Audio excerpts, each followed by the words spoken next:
Oh, I feel you. I'm using a dresser, so I've got a little bit more space and I've got shelves to attach things to, but you have a pretty big room and hey, look, delay. I can hear delay. I can't hear delay anymore. Okay.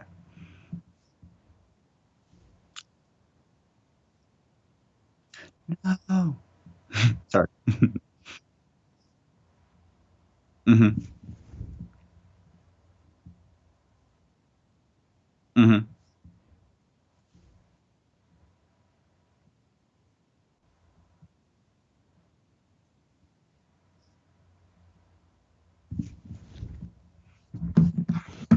Cool.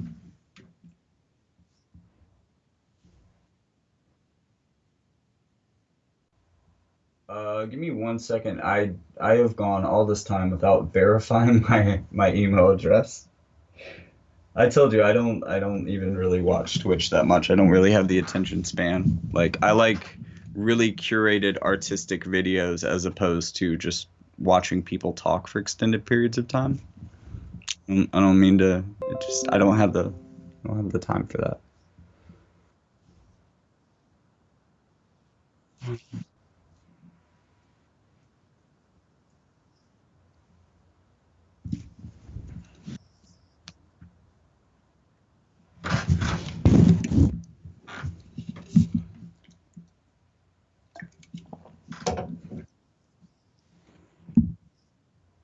Nice.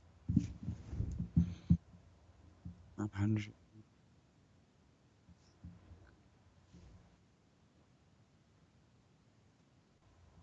Mm-hmm.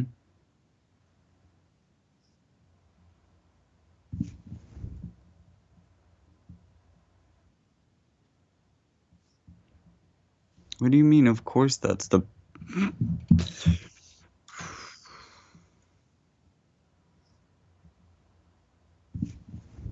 stupid. Okay.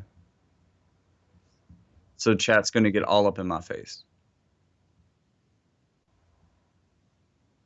Could you put it? I mean, I'd be cool with it hitting my background a little bit more than that. I mean, because again, that's meant to be a background. I don't care if stuff overlaps it, but if you're getting all up in my face, that's a little different. It's my personal space. I need a bubble. Cool.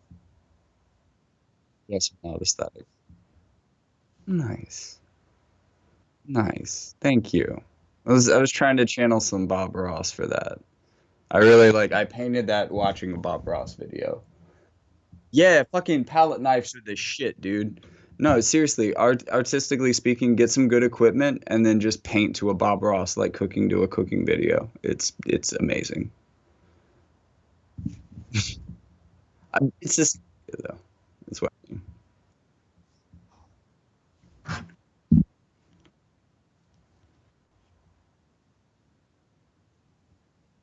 Hmm. Oh yeah.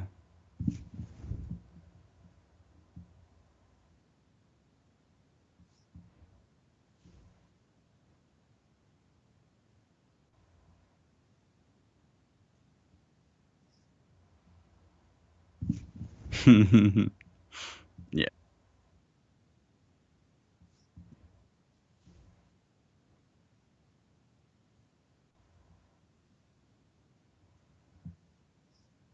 Oh me? Sorry. Ah, fit, fit.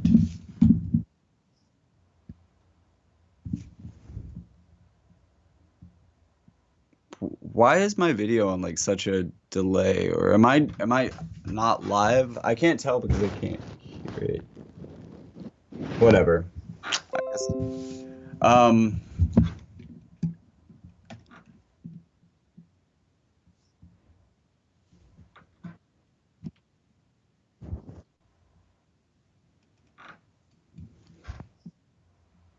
I guess that's just there to trigger me, but like it's good enough.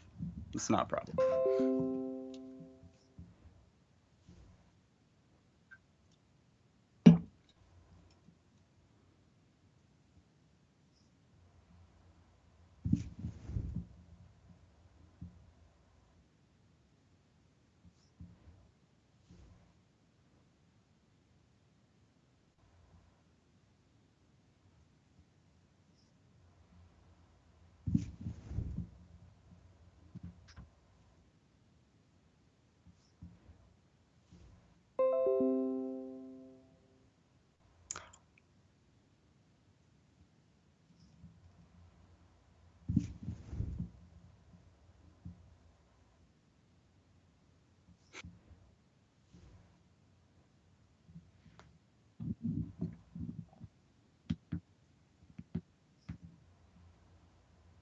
So can I hear you, but they can't? Yeah, that's what Feudal Otter's saying. Okay. All right, can you hear me? Can you hear me, Feud?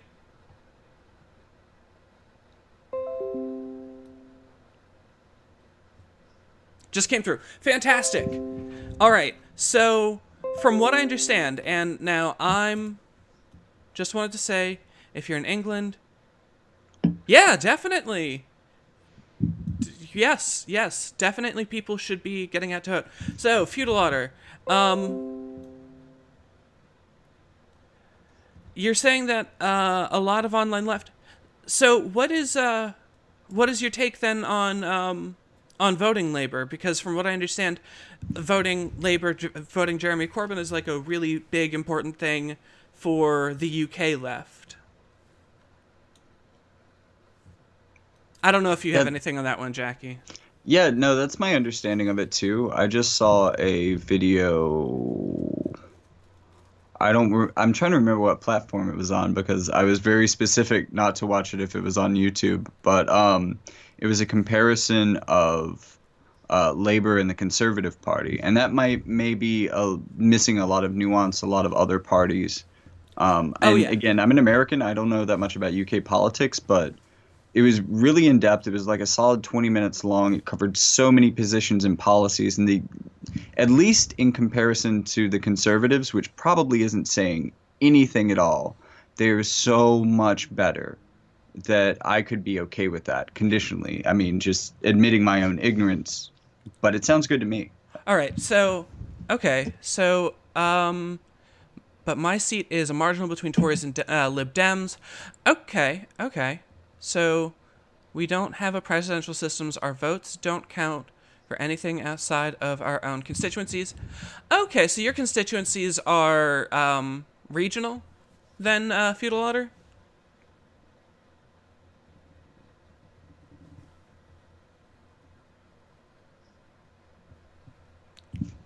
I'm not sure. Okay. Oh. Okay. Darkness. I'd condone anti-Semitism, but if we want Brexit done, oh boy. Okay. Nope. I'm not going to agree with you there. Brexit is a terrible idea. Brexit will fucking isolationist Mhm. markets are universally a terrible idea. Their darkness. Isolationist markets make it harder for labor and for people to move. I completely agree with that. Also, I cannot see the chat on this small screen, so if there's anything super important coming through, if you could read it out for my benefit, that would be awesome. Um, yeah, I'm probably gonna end up doing that. Sorry, this guy's gonna fucking. This is my constituency. If you want to check the stats, see what I mean. Maybe. Okay, so just so we're aware, me and Jackie are both on the eastern coast of the U.S. We are not going to be able to have much of an informed opinion of politics in the UK, nor are we going to be able to have much of an informed opinion on politics dealing in California or anything like that, as far as I'm aware. Jackie, Yeah. would that be fair? Okay. So, as far as I would never want to influence your elections other than to say, like, fuck Boris Johnson, that guy's a fucking piece of mess. Sorry, Brexit is a. Yeah. Brexit. That's pretty self-evident though. Like he's a very Trump-ish figure, especially with his like I don't really need to know more about him than the fact that he's pushing really hard to nationalize the NHS and to move that like in some financial control as a privatized system over to Trump's America. I don't trust any single step involved in that process Yeah, whatsoever. And even as an American, I feel very comfortable saying that. yeah. But other things I am ignorant on. Um, and as far as like my opinions on UK politics, I do individually believe in globalism. I am hugely in favor of globalizing the economy as fast and efficiently as possible. So, if you voted for Boris Johnson, you are not going to agree with me on anything. Voted against it because we should have been in the EU to start. We should have been in the EU to start with. I remember back in '73 when we joined, that was terrible. Uh, I mean, it was probably like I'm again from a place of ignorance. I can see integrating into something like that being hard, but it seems like when you look at what I know about the negatives of Brexit, that ultimately now it has grown into mutual benefit. And a lot of people, especially at the bottom, the people who can't afford a safety net for themselves, are going to get hurt the most by it, from my limited understanding. yeah. Okay. Yeah, we're going a bit hard on UK politics here, because like the thing. Honestly, I'd be much happier to talk Ukraine if people want to be still foreign, because that is something I've done some research into lately. Although only like recent Ukrainian politics, honestly. Um, what you have to remember is that the British national identity is torn between Europe and the Commonwealth and English-speaking countries. For a lot of people, these tensions have boiled over into Brexit sectarianism. Yeah, that's a huge issue I've seen. The only reason I am comfortable at all talking about like Brexit or anything like that is back in 2016. I think that's when the last presidential election was, right? Oh, for us, yeah. I was following Donald Trump's campaign. I was following the Republicans, and that and the moment that Brexit happened, I went, shit, Donald Trump just won. And that Mm, was months mm, before. Because, okay, the way I saw it happen is um, Trump's existence fed the right in both the UK and US. yeah, Then seeing that sort of surge of isolationist nationalism from the US, the UK had a surge of its own isolationist nationalism, which came around in the idea of Brexit being put forward, which then fed back. It created a negative feedback or a positive yeah, feedback loop yeah, for a negative thing. yeah. And essentially, that's how global warming happened. No, I mean, it's the same process, that's for damn sure, except there's a whole lot of things feeding back into the feedback loop. Of course, if you look at the rise of other right-wing governments across the world and other ones that predated and have been established far longer, it is still a complicated feedback loop even there. But I think Trump was definitely a turning point, and Brexit was as well. yeah, Um, like I don't think Trump would have won had Brexit not been put forward, and I don't think hmm. Brexit would have gotten as far had Trump not become president. Well, I feel like, and I could be wrong on this, but I feel like the tactic that they used with the referendum on Brexit originally was one I see Republicans using a lot in the States, where they take this really complicated issue and then they propose it like 2 days before the vote. Okay. And, usually we're talking about them putting a vote in front of Congress. Congress doesn't have time to read it, especially with some as ridiculous as some of the bills are that we like 400, 600 pages. Even the staffers aren't really reading the whole thing. But for this being a referendum, there wasn't even time for a propaganda campaign. Oh, People voted from a place of kind of ignorance. There were so many people, at least that I saw from an outside perspective, saying, wow, I can't believe I just voted for that, given what I found out the day after I voted for that when the news of it going through hit the news. from what I understand, there was at least a short advertising campaign. There was the Boris bus. Mm. Um, Well, I'm not saying they didn't propagandize, but like there wasn't like a full cycle. It was like a couple of days or something from my recall, maybe a week at most, but like not enough time to truly inform yourself about such a complicated situation, even as a person living there. Feudal Order and Darkness. If you know anything about that, like how long were they advertised? How long were people aware of the first referendum?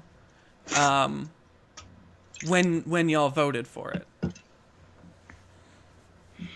Because I generally like the idea of referendum, but I also feel like this is something that, due to the national reaction, should have gone to a second referendum like a dozen times by now. And that's one of the things that the Labour Party, from my understanding, is pushing for is an immediate second referendum, in which they're willing to say that the people, if they vote again for it, they're willing to Brexit, um, in a measured Labour way, I guess. But they So also, want to give the people the opportunity to change their mind because it seems like a lot of people want to. So it was a few months, but there are numerous problems with how the Leave campaign ran their campaign. A few problems with how Remain ran theirs too. Yeah, like I know that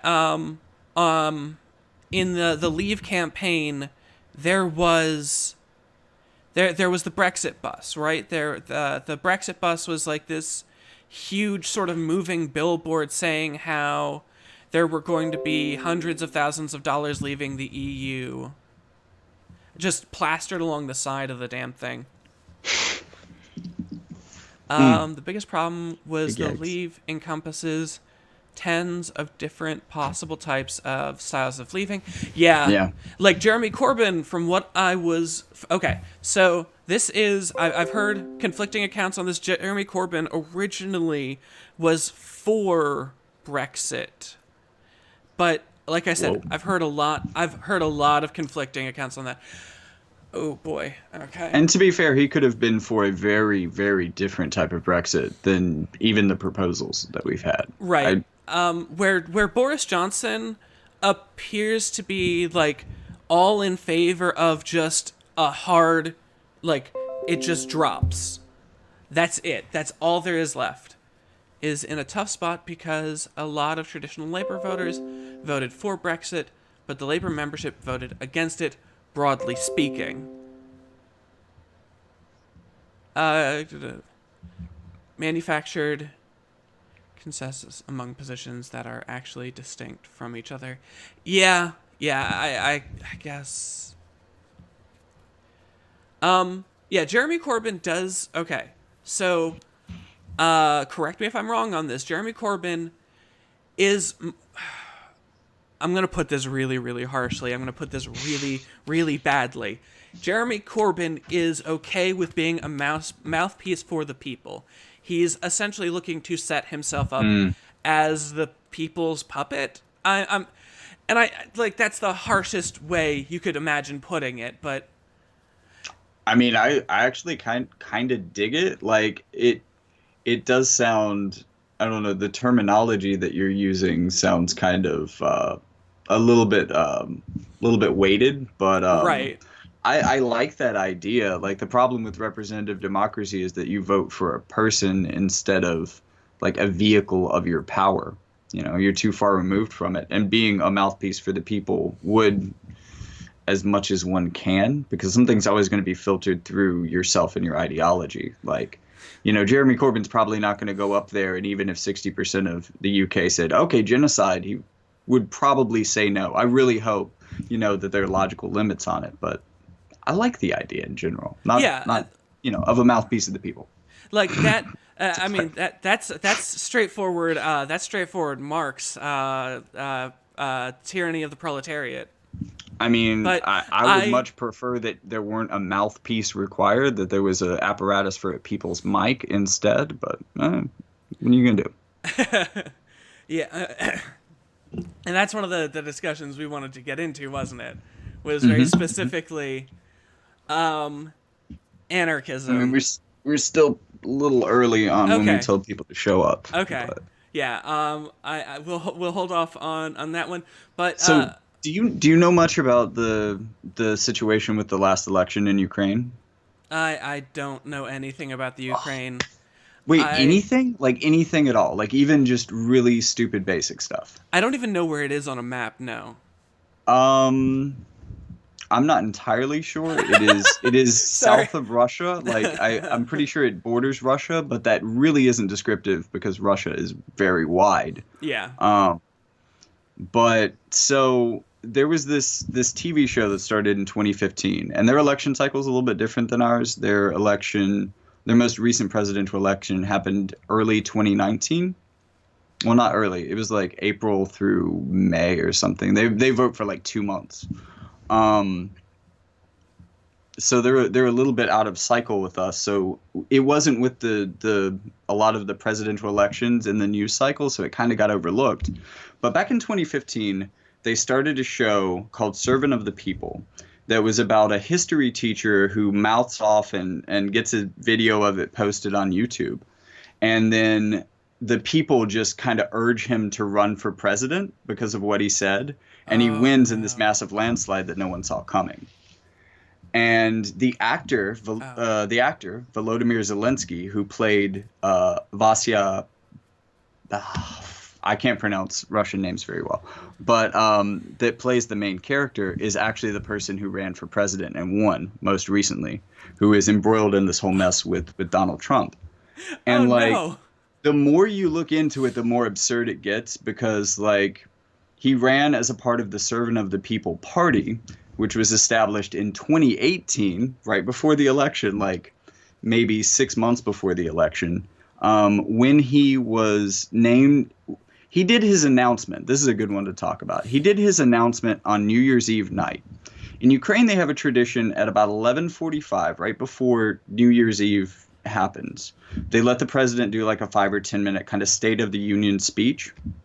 Well, the particular TV channel that hosted Servant of the People was the one hosting the New Year's Eve bash. And due to unforeseen technical difficulties, instead of presenting the president's speech, they presented Zelensky's announcement to run for president right before midnight when there were Oh tons of no. eyeballs on TV. Nobody could Like possibly see that coming. 4 months before the election. And like he at this point, he's the only person in the party. There is no party behind him. And then he comes into power, and during his inauguration speech, he announces that he's going to dissolve parliament. During the inauguration speech, literally first day shit. Like he couldn't get through the inauguration speech without doing this, and he ends up getting a bunch of people from his party in. Again, people who've only been with his party for like a month, most of which who have no history in politics. They didn't even know how to vote, like really basic things. They Damn. had to learn in office. It's it's wild. It is wild. But I'm doing a 3 video series on that, and I mean, that sounds pretty crazy. I yeah. don't. I can't really have much to say there because yeah, like I said, I can't point at the Ukraine on a map. I don't. I heard you say the name Zelensky, and I'm like, that sounds like a name. I Look, mean, it took me so long to figure out how to spell his name because I was doing a lot of research on Reddit through our Ukraine, speaking with Reddit users who are very involved in politics, and they spell his name with an I at the end, but every English source that I get spells it is with it a with a Y at the Y? end. Right? Because I think So did like I wanted to err on the side of like this is how people in Ukraine spell it, but at the same time I think that it's actually more appropriate for English that I spell it without the it was so confusing. did John Oliver cover Zelensky at all? I think he has at some point, but not in the style that I'm doing. Like American media is only talking about Zelensky in relation to Donald Trump. Right. They would only cover Zelensky if they thought they could destroy Trump with it. Yeah. Oh, pretty much. or Yeah. or vindicate Trump with it. I mean, depending on who the media source is, but they are only concerned with it as it relates to Trump. And honestly, the background story here is so much more fucking hilarious Yeah. than No. anything involved in this impeachment inquiry. Like, I really hope I get an early Christmas present this year. I really fucking do, but I'm just not gonna. I can't watch it. It's just too procedural and dumb and Yeah. makes me No. shake my fists at things that don't exist. You know. No. It would be like if Jon Stewart or Robin Williams became president of the U.S. So, Man of the Year. Wait, have you seen that movie? You said Robin Williams. Um. Yeah. Yeah. That it was that. That. And yeah, and Stephen Colbert wanted to run for it for a while. That was yes, those would have been exactly the scenario, except more crooked, which is crazy because this whole his like kayfabe persona in the show is Mr. Anti-Corruption, Mr. Regular Guy, and there's nobody less that than this like corrupt actor. Well, Like, okay. So the reason I mentioned Jon Stewart and Robin Williams is because there were American versions of, I'm gonna call it, the exact same film. mhm. I don't know if you remember, um, Robin Williams starred in a movie where he was a comedian like Jon Stewart who Yeah. became president. Hmm. And Hmm. then essentially what you're describing to me is people then going on to vote for Robin Williams or Jon Stewart to become president. Exactly. That's Except I brought ridiculous. Stephen Colbert into this because purely satirically, as part of the Colbert Report, he many times teased a presidential run. Yeah. And he was actually politically active outside of that show, outside of that character. Like Mm-hmm. he did I think it was called the Rally to Restore Sanity with Jon Stewart, Yep. which was just awesome if you've ever seen video from that. Um, so there's kind of this thought in the back of your head, like, wow, Stephen Colbert may actually run for president, and honestly, he may be the lesser of two evils in a more genuine sense, or maybe this person is an actor and I don't know him at all because, you know, with the exception of like cameos on, which were still characters, cameos on The Daily Show, most of America got used to Jon Stewart as pretending to be a conservative, Right. like a parody of a conservative, to the point where I think like 80% of conservatives that watched the Colbert Report thought he was a conservative. 80% of liberals that watched the Colbert Report thought he was a liberal, Right. pretending to be a conservative. And It was Stephen Colbert's early career was great, and I love how on his newest persona he has specifically brought in that character to sort of rail him. yeah, I absolutely. I think honestly, okay. So I think Stephen Colbert as a Republican candidate would do really well. I actually do too because he strikes me as like down to earth and a good person that I could support. But at the same time, he seems like kind of traditional conservative values. Like I can totally see him being not necessarily a conservative, but very much a traditionalist.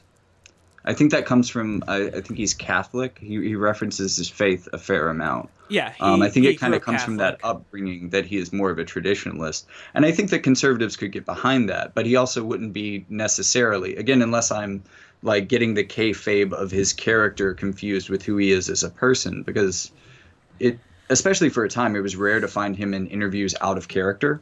Right. I've only seen like maybe two or three of them. But I really think that he wouldn't be an evil traditionalist. Like I could still kind of get behind it. Yeah. Okay. Okay. So I'm gonna pose a question to you. That you may not even remember the full stage Hmm. during the 2016 election. Who would you have voted for on the Republicans out of the Republicans? 2016. Yeah, out of that 17-person fucking Republican stage, who would have been your Republican? Oh, this hurts. This Right? hurts. Um, mm, mm. I have a, I have a really, really conditional answer. It Okay. is truly a horrendous person, but that's kind of the shit show that I'm stuck in with that 17-person run. Mm-hmm. Um, there were actually I remember there being a couple of like moderate Republicans that were like the least evil of them. They weren't as much like austerity Republicans, but Right. they were like the Lincoln Chafies of that debate. So I do not remember who they were at all. You know, they or maybe like to put it more relevantly, like they were like the Amy Klobuchars of this cycle. I've got. Um, I'm. but conditionally, I have to say, and I hate that I say this, but the only person that I can see even a promised redeeming quality in the way that they pitch themselves. Oh God, I prepare for your chat to hate me for this. Ted Cruz. Ted Cruz, purely because he has twice tried to pass a bill through Congress to get a two-term limit that would, of course, come after his term and And grandfather him in. So, you know, it's not a terrible move for him. Like he's right. not being completely politically selfless, but if there was like a nuclear hellscape that wiped out everyone to the left of the Republican Party. I think I might be able to do that on a one issue kind of candidacy. So But like I'm having a seizure just considering this. So like I so oh with our mighty 2019 space knowledge, I would say Ted Cruz as well, and that is honestly because he co-authored, from what I understand, that bill with Alexandria Ocasio-Cortez. did that bill ever actually get written? I Um, didn't follow that up. Like I know that they had I some thought it like did. adorable tweets together that I kind of shipped them for, but I don't. Oh God, no! Don't say that. I'm so glad we only have like two people in the chat. I don't want that. I don't want those comics. Oh boy. I mean, if somebody wants to make that meme, like, I, uh, do you remember the Brobamba the Romney Obama dude, uh the Obama Coon, Romney yes, Senpai memes, yes, those are my favorite. I have a full album of that those on was Facebook just that because shit I was love the them, so I best. collected them. But That yeah, that's kind of what I'm seeing. Like, just completely absurd. These two people should not be together, but they're together.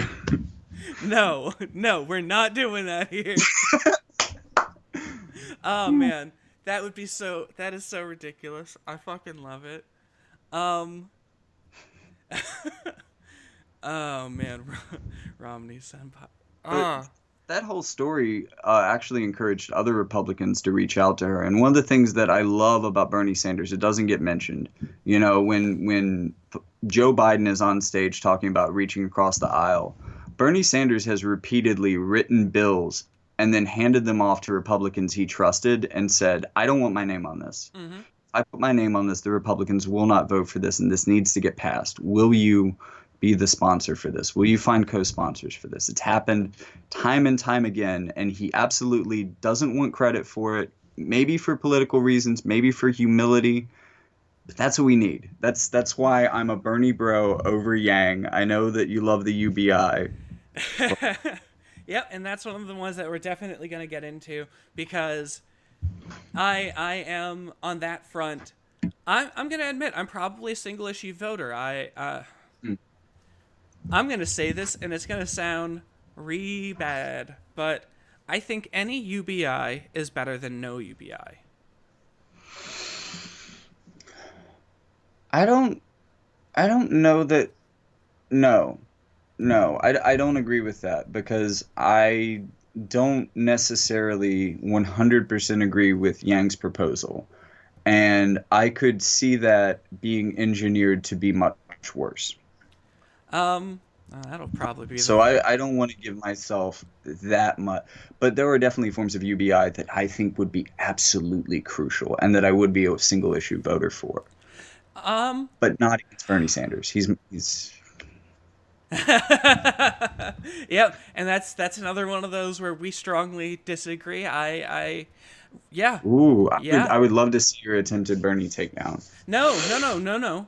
No. This is not a Bernie takedown. This is Yang over Bernie. Okay. And it's because Bernie already does the work that he would do as president. Mm, Yang cannot do the work. okay. Okay. I'm excited about this. I am excited about this. Because Interesting. I mean, you know, people talk a lot about Bernie's history and Mhm. how Bernie has been doing these things and is still doing these things. So You know, we're I go. just kind of helped I'm you gonna. make that case too, inadvertently. I'm But going to remove the tinfoil conspiracy hat when it comes to Yang. mhm. Where Oh God, please. Yeah, let's not let that impact because this. well, no, Do you no, do no. you I want to think address it because we still got like 5 minutes out from when we told I anybody to really I show up that we promoted to. yeah, I genuinely I do worry about that with Yang. I worry about Yang being um essentially a corporate shell. I By worry the about that. way, I think this is something that may have helped pour a little bit of gas on that fire. But have you seen his interview with Ben Shapiro? I haven't. I know he's gone on Ben Shapiro. He's gone on Joe Rogan. Oh, Joe Rogan, that was a good one. Yeah. I I watched Watched- I watched him on Chapo Trap House, or Ooh, I listened to that one, but okay. What about The Breakfast Club? nope. Okay, cool. So I've seen some Yang interviews that you haven't then. Yeah, That's interesting. you've seen a lot of them that I haven't, because what I'm going off of is the UBI, not Yang. I am That's I'm a single issue that's voter on this one as far as Yang goes. well, here's my thing with the idea of single issue voting is that even if you are a single issue voter, there is no such thing as a single issue presidency, and it's good to have a awareness of all of the Oh aspects. yeah, That and that being said, like, 70% of any Yang interview tends to be the same boilerplate, and 50% of that, I mean, 50% of it total is UBI.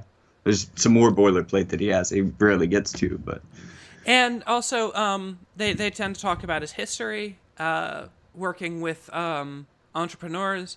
So I, like, after the Chapo Trap House interview, I went on to look at his climate change proposal, because I had somebody tell me that he was planning on defunding the EPA and the FDA.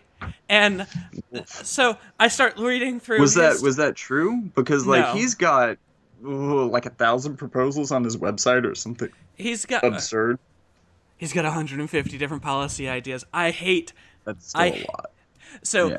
the thing is that Yang supporters, when somebody's like, "This guy's only about the UBI," they say it almost verbatim. He's got 150 proposal policies. No, Mm. just shut up, guys. We're only here for one. You know, you're only here for one of those. Whoa.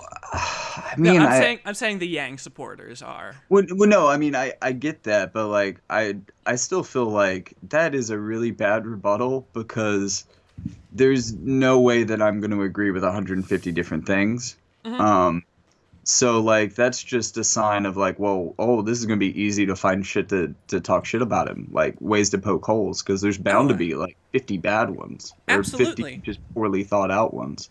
And, absolutely. which one of these is he going to put into power? Am I going to get 25 of the bad ones and like five of the good ones in UBI? Like Well, how? if you can pour through his 150 proposals and find me the bad ones, I'll be happy to argue them with you. I'm just saying that if he focused to 20, like Oh yeah, I would be very happy with that. 20 yeah. relevant ones. The It just thing, seems it's extra. It's so so extra. what ended up happening with my debate with my friend is she was like um, he's planning on defunding or getting rid of the EPA and FDA, and I'm like, okay, if you can find a source on that, let me know. And then I reached out to every single Yang group that I'm in. Hmm. I also Hmm. reached out to, I think, one AOC group on Facebook, Hmm. and nobody has heard of this. And then I go to his policy proposals, and he mentions several times in it, like, going by EPA and FDA standards Yeah. in his various proposals. So, like, I'm not sure where my friend heard this. One person in one of the Yang groups mentioned Yang consolidating Hmm. a couple of different environmental protection stuff and things like that. But he never, like, at no point was it mentioned that he would be planning to get rid of the EPA. Yeah, I get what you're saying. I wouldn't be surprised if there are low-key some disinfo campaigns on him because he is one of three real candidates that I think that really have an interest in disrupting or have the ability to disrupt the power system as it is. That would be Bernie, Yang, and Tulsi. May probably still Tulsi, I don't know at much least about compared to her. where we are now. Now, okay, what? Okay, so you're a Bernie supporter, and you're Hmm. much. Hmm. I'm going to assume that you're much more along the conventional left-right path, much more left than I am. Yeah, yeah. I think we've had this conversation before. Because I don't keep myself. I'm not an orthodox leftist, but I'm certainly very much on the left. I'm not in any way on the center left right, or, in line with even like an Elizabeth Warren. She was actually what I was going to bring up. Is like, what is what? Okay, so I'm going to ask two different questions. Hmm. What is your take on Warren? And then the second one is, as far as you're aware, why do lefties have such a problem with her? Oh, that's actually really simple. Just because she sticks up for capitalism in general. Ah, I okay. mean, I mean that could be kind of an oversimplification of it. There are other aspects that I would, can explain in nuance, but ultimately that is the crux of it. We're kind of scared that that is going to influence her thinking. There's also the issue of taking corporate money. So she's taken corporate money in the past, and usually this would be par for the course, but we have Bernie running a purely non-corporate or purely powered by the people campaign. Right. Andrew Yang is running a purely powered by the people campaign. So she has competitors. She needs to put her money where her mouth is. So she pulls this like, I'm not going to take corporate funds during the primary thing. But the thing is, she has a bank account with like 10 million from her last campaign that's just like holdover that she's been running her campaign off of. And Okay. even those donors are calling her out like, hey, so you took my money, but you aren't going to give me anything for it? What is this? And, Hey, she, you know what? Take that corporate money and don't give them shit.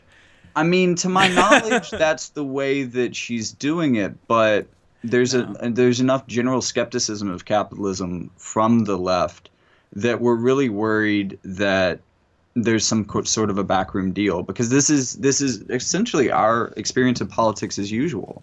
That even if someone says the right things, their intentions could be bad. And I mean that's true of everyone, but there's also kind of the issue like one of my issues with her is Medicare for all, the way that she's kind of slid. Like she was at one point talking about being like the co-sponsor of Bernie's bill, and she's gone from I have my own plan to I have a plan to well maybe we shouldn't get rid of private insurance. And and also she said in the primary she's not going to take donations from Right. big money groups, but she said anything to beat Trump too. So what? She's going to get corrupted just before she takes power? Like, Yeah, can you sure. can you Sure. just run a power of the people campaign completely? Like, we're just worried about corrupting influences shifting her to the right. Especially since like as of I want to say like 93, she was still a Republican. Right. That's a little bit scary too. I can definitely see why people would be worried there, because that shit, like, oh god, having a close what was what? Okay, so what out of her history makes her a conservative? Because that's a I'm not problem. really sure. I don't think that she was in I don't think she was in the Senate. I don't think she's ever like run as a right-wing politician. I thought I could be wrong on that. She may have had like a term as a right-wing politician, I thought during the but 2016 election she was like a big name because she was a she was a left wing politician. yeah. Okay. Wait, 2016. Yeah. Yeah. No. So during the Yeah, what about 2016 2016? during the 2016 elections, Elizabeth Warren became somewhat of a big name.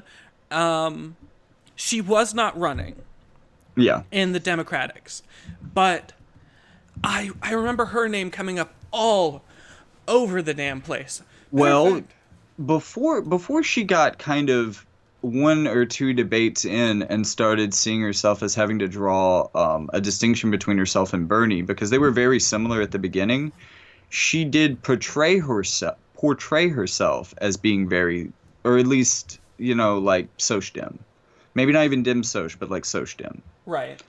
But she has moderated that a lot, I think, to try to play to party elites and get favor because she probably is the most leftist candidate in the race that could also get the establishment of just Democratic Party elites behind her too. I mean, Um, she's kind of unique in I that respect, disagree. but that's also kind of scary. I disagree Well, there because who who is genuinely leftist among them would you say could get the party behind them? okay. Like the establishment of the party, not like the people voting. So you're saying leftist. Um, now I'm gonna redefine the Okay, terms. I'll give you progressive. I'll give you progressive. Leftist Okay, might be asking too much. because it, if you go into her dubious history, she might not be a leftist, but I would say that Yang could pretty easily get the establishment behind him because of how you were earlier talking about how sort of universal the Hmm. UBI is, how universally appealing that is. I mean, there were genuinely terrible people talking about the UBI, as well as genuinely good people, historically speaking, getting behind the UBI. Okay, but you answered the question that I didn't ask. Okay. I try to make this clear though. I'm not talking about the Okay. voters. I'm talking about like party Oh elites. no, no, I'm that's talking about like the Democratic Party itself, their capabilities to fund these things, to lend support, to lend endorsements, to just work through traditional means. I mean, they have elected presidents before. so the That thing. could be an asset. It's not necessarily an asset that I'm concerned with because fuck the establishment. That does kind of compromise you, but also being realistic, it is a plus in a way. And The I don't thing. think that Yang could get that. The thing is. Okay, hold on. Let me make sure what year this is posted. Okay, so this was 2017. I just wanted to like. So during the 2017 or 20 shit. Okay, during the 2016 election is where I first became aware of Elizabeth Warren, and it's because she was talking out against Trump a lot. Yeah, Um, which and, is pretty liberal. yeah, but no. Okay, so people tend to talk about and I'm we're gonna put that tinfoil hat back on. Okay. Because with Andrew Yang, the deal is people like to talk about him as a tech bro, corporate liberal shill. And if we're going to make that assumption, then would it be fair then to say that tech bro shill would be able to use tech bro influence to get politicians on side, and that means we're going full tinfoil hat. The corporations own the politician because I that's mean, that's a I don't want to say that I don't think that he has the right kind of tech bros. I think that the kind of tech bros that are like the established donors in the Democratic Party, I almost said Republican, Freudian slip, in the Democratic Party are like the like especially the New York centered venture capitalist style tech bros. Those are the ones that really have influence, and so they are pretty uniformly for Buttigieg. okay. Um, So you wouldn't say that like Bill Gates or Elon Musk would be who we're talking about here then. as supporters of his. The thing is, I think you could fairly easily get both Elon Musk and Bill Gates and their sort of the people they've backed. Again, this Okay, is okay. I guess what I was getting at is, and this is again not thinking idealistically, but thinking realistically. Who? Yeah, let me make the question more specific.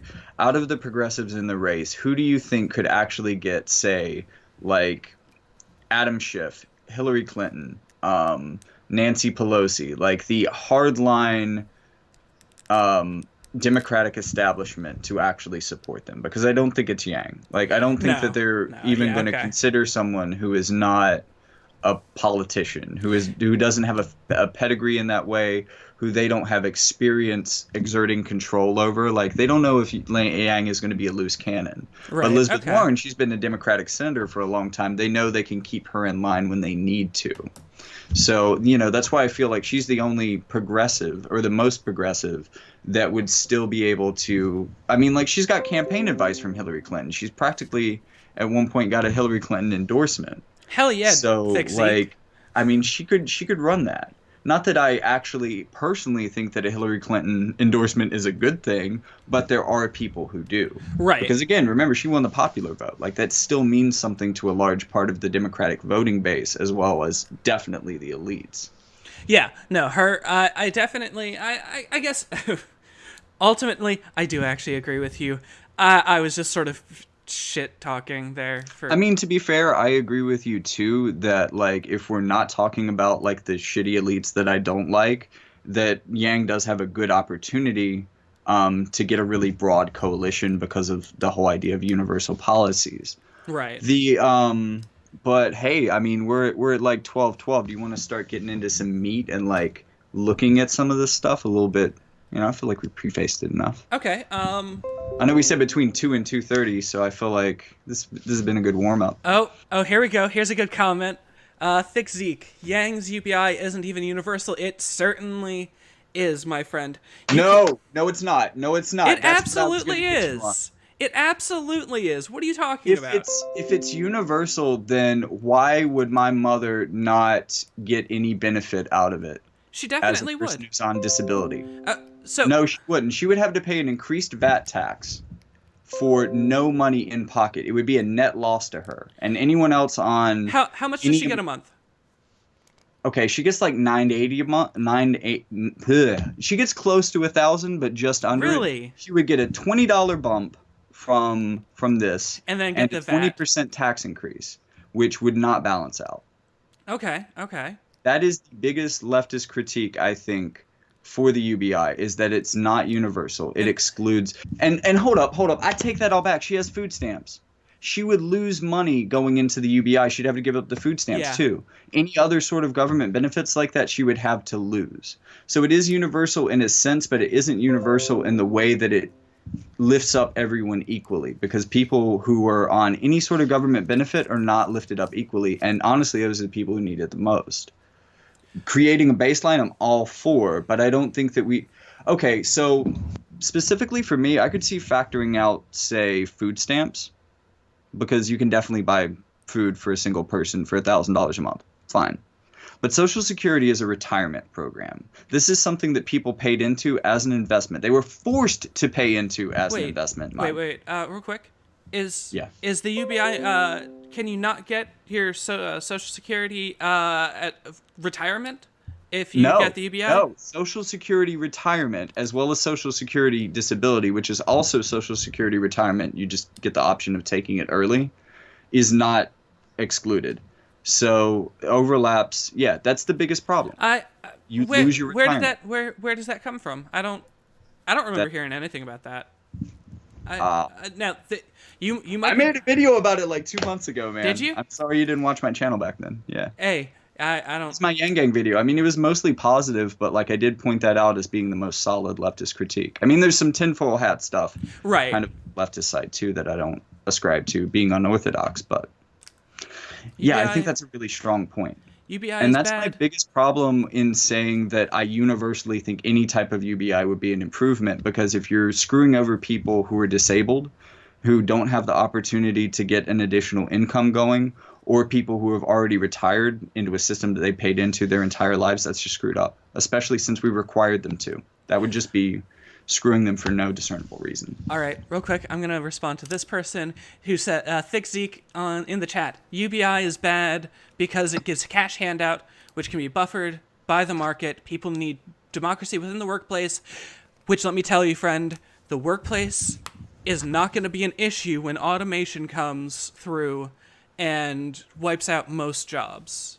If in 3 to 5 years, 30 to 50% of employment is gone, workplace democracy. Yes, truck drivers, factory workers, lawyers, surgeons, diagnostic medicine. These are all things that are currently under threat by automation. Yeah. As just jobs that you think are highly skilled that would just get wiped out Like, by automation. And Yang likes to focus on the truck drivers, and I think that that's a really good place to look, because one thing that he points out really well is that truck drivers are basically like the bedrock species of a whole ecosystem within our Right. economy. Because there are lonely stretches of road all over America where the only gas stations, the only diners are only visited by truck drivers driving through. They would have to, probably realistically shut down. And to a certain degree, if you shut down food and gas along major long highways, they become unusable to the regular populace. right. So that's another just way that things would fall apart. It would hasten the fall of retail so much faster too, like strip malls and stuff. I mean, not necessarily that truckers use strip malls, but while they're in town. Right, absolutely. And like the truckers go away, and like you said, the highway the highway people, the highway gas station sort of stops being able to reliably operate. Yeah. I definitely understand increasing automation taking away jobs, but that's not an overnight problem. No, that's over the next 3 to 5 years. Yeah, that's true. And that might be the amount of time that it would take to get something like this through. I mean, it's not going to come through an executive order. It's too big of a change. Like, there's probably going to have to be a bill. He's going to have to build support, even if he can build enough support to win, which I think uniquely for him, since there's like no name recognition, no party support, none of these things that usually prop people up. Oh, It's all grassroots. I think if he could actually garner enough support to win, then he would have had to have done that through building a grassroots movement, which could carry over in pushing this through. I think Bernie has the same thing going for him, though. So I won't give that exclusively to Yang. the problem I have with Bernie is that he's looking at a federal jobs guarantee, which, okay, I'm gonna put this real harshly. I'm gonna hot take the fuck out of this. That's essentially slavery. Ooh, That's essentially ooh, slavery. ooh. I mean, the argument could be that all employment to a certain degree is slave labor, in just to a degree. I can kind of see where you're going with the government having enough control in a certain way over the job market that they could make it scarce and Well, then hand out jobs for bad pay, and they could extort us as well. right. I can see that being a thing.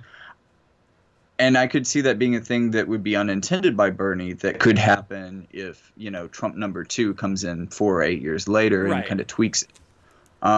But full disclosure, I actually don't like the idea of a federal jobs guarantee.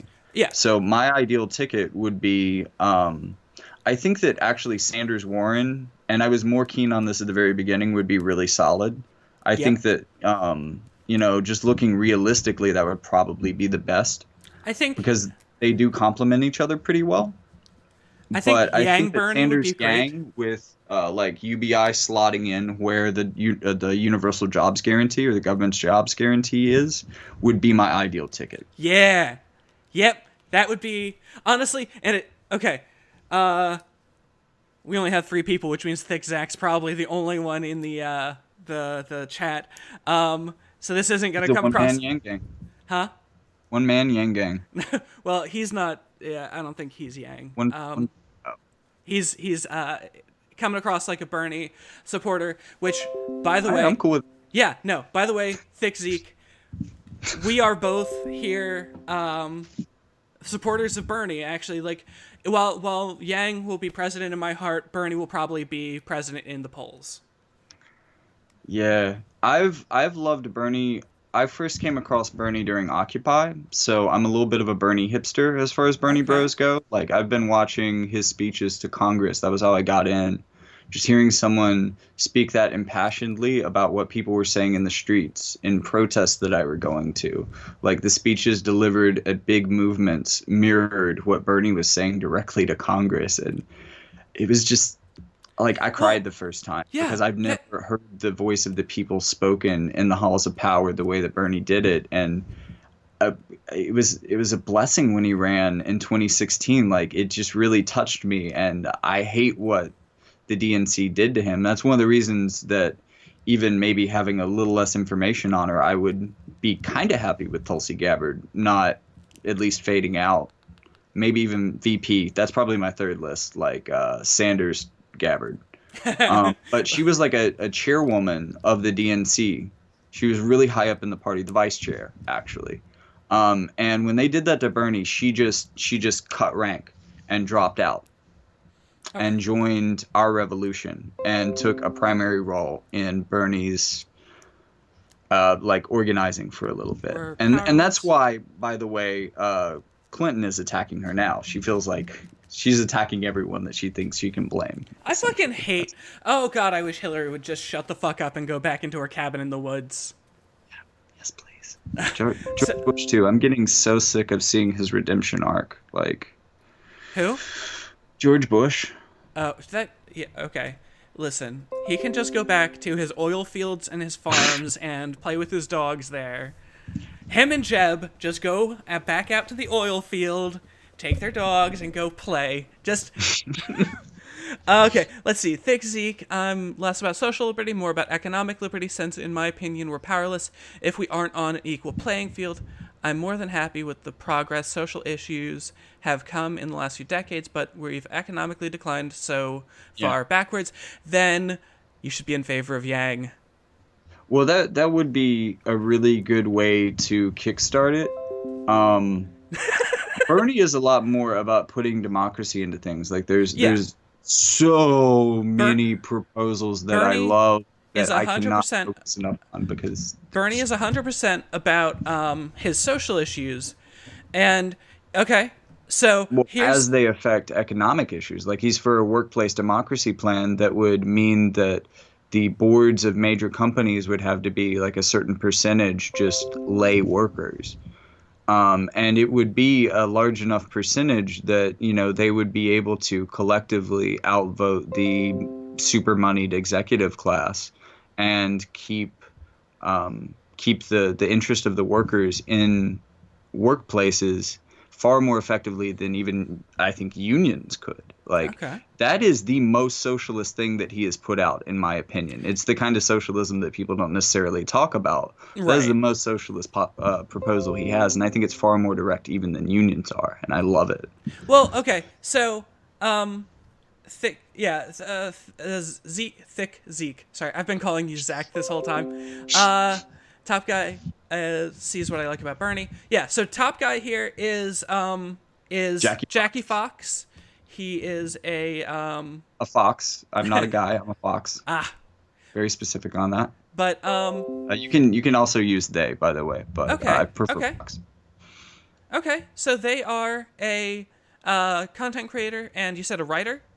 Yes, yes. I was just like counting this out. I don't know if you would count a novella as a novel or being like 50 to 60 pages as being a novel, but if you do, I've written about 12 full novels at this point in my life. Zeke, chill the fuck Mostly out. Sorry, no, Zeke's being a bitch in chat. But yikes. Jackie Fox over on YouTube has done writing. Do you have the writing out online at all? Um, Several of the books are on Amazon. There's only one that I would really promote. The novellas are a little bit easier to promote. So one of the reasons I support, or two reasons I support Andrew Yang and the UBI that he proposes. Again, with the big social security caveat being put in place, and I would hope that that would get. Bernie's a big supporter of Social Security and strengthening it. So I think that if we were doing like Sanders Yang, he would totally get him to nix that part of the UBI proposal. But two big reasons I support him. I was a caregiver for my father before he passed away a couple months ago. It was pretty much a full-time job, and I wasn't being paid for it. And the only person I've ever heard acknowledge that or advocate for me is Andrew Yang. Um, Secondly, as a writer, I'm more of an idea person. I like to write stream of consciousness. Like I'll sit and write maybe 15 pages, swear to God, in one day. I just like 8 hours just typing nonstop. And naturally, that causes a lot of errors to slip through the cracks because I'm, again, writing stream of consciousness. And I desperately need editors. I desperately need affordable editors. And if I had $1,000 a month, I could be making high quality Oh, books what from was the that? ideas I already have. Oh shit. Okay, I hit the wrong button. Sorry. Keep going. Yeah, did new people show up in chat, by the way? We've got Zeke, and that's about it. Oh Okay. no, we've got Corvo Bianco Nero. Isn't Cool, cool. Amazon great? Oh yeah, Yeah, Amazon. so it's really only because they give me the best share of my royalties, but honestly, like if I sell a $3 ebook, I think I get like maybe $1.40 Oh or shit, something. that's pretty good. That's like It almost it, fifty it percent. is pretty good, and it scales up well because like the base cost. Oh no, they limit you to like only having a Oh fuck maximum of it. 30% if the cost is less than $3. But if you go to like 301, you can get 70% Well, okay, or up to Zeke. 70%. Zeke. The thing is that it's a thing with markets. You have to. I don't know much about this market, but that sounds like ass. I don't know. 50% sounds not terrible. Well, again, like this is up to 70%, but only if you sell a product that is more than $3. Okay. Like it's still fucking extortion, but having done research in the market, it's the least extortiony. Right. And remember that the rest of it goes towards paying for the servers and advertising I don't is know. I understand there being a base cost on a paperback book, but like even even like 30 to 50% off of an ebook. Are cath- you kidding me? Data transmission. No. Just cathode ray tubes burn out, dude. yeah. Yeah. And I know we don't use cathode ray tubes anymore for our servers. We I we don't just literally have bugs in the system. Like I Yeah. love the The origin internet of that term. is not literally a series of tubes, but Anymore. Anymore. who was it? Who was it that said that shit? I can't remember. Oh fuck. That was again like 4 or 5 years ago, It wasn't it? sounds like a Bushism, to be honest with you. I don't think it was, but it sounds like the kind of thing he would say. Uh, Like, do you not want? were No. flights to dream? So, Yeah. Amazon not paying federal. So, I am a proponent of globalism and a universal transaction tax. That is to say, I believe that we should empower the UN to collect taxes and create its own tax code, because then we could remove the idea of tax havens entirely. Yeah, yeah, I go that far. I go that far, thick Zeke. I don't necessarily hate that. It's just like ideally that wouldn't be necessary. That's not the way I would deal with that.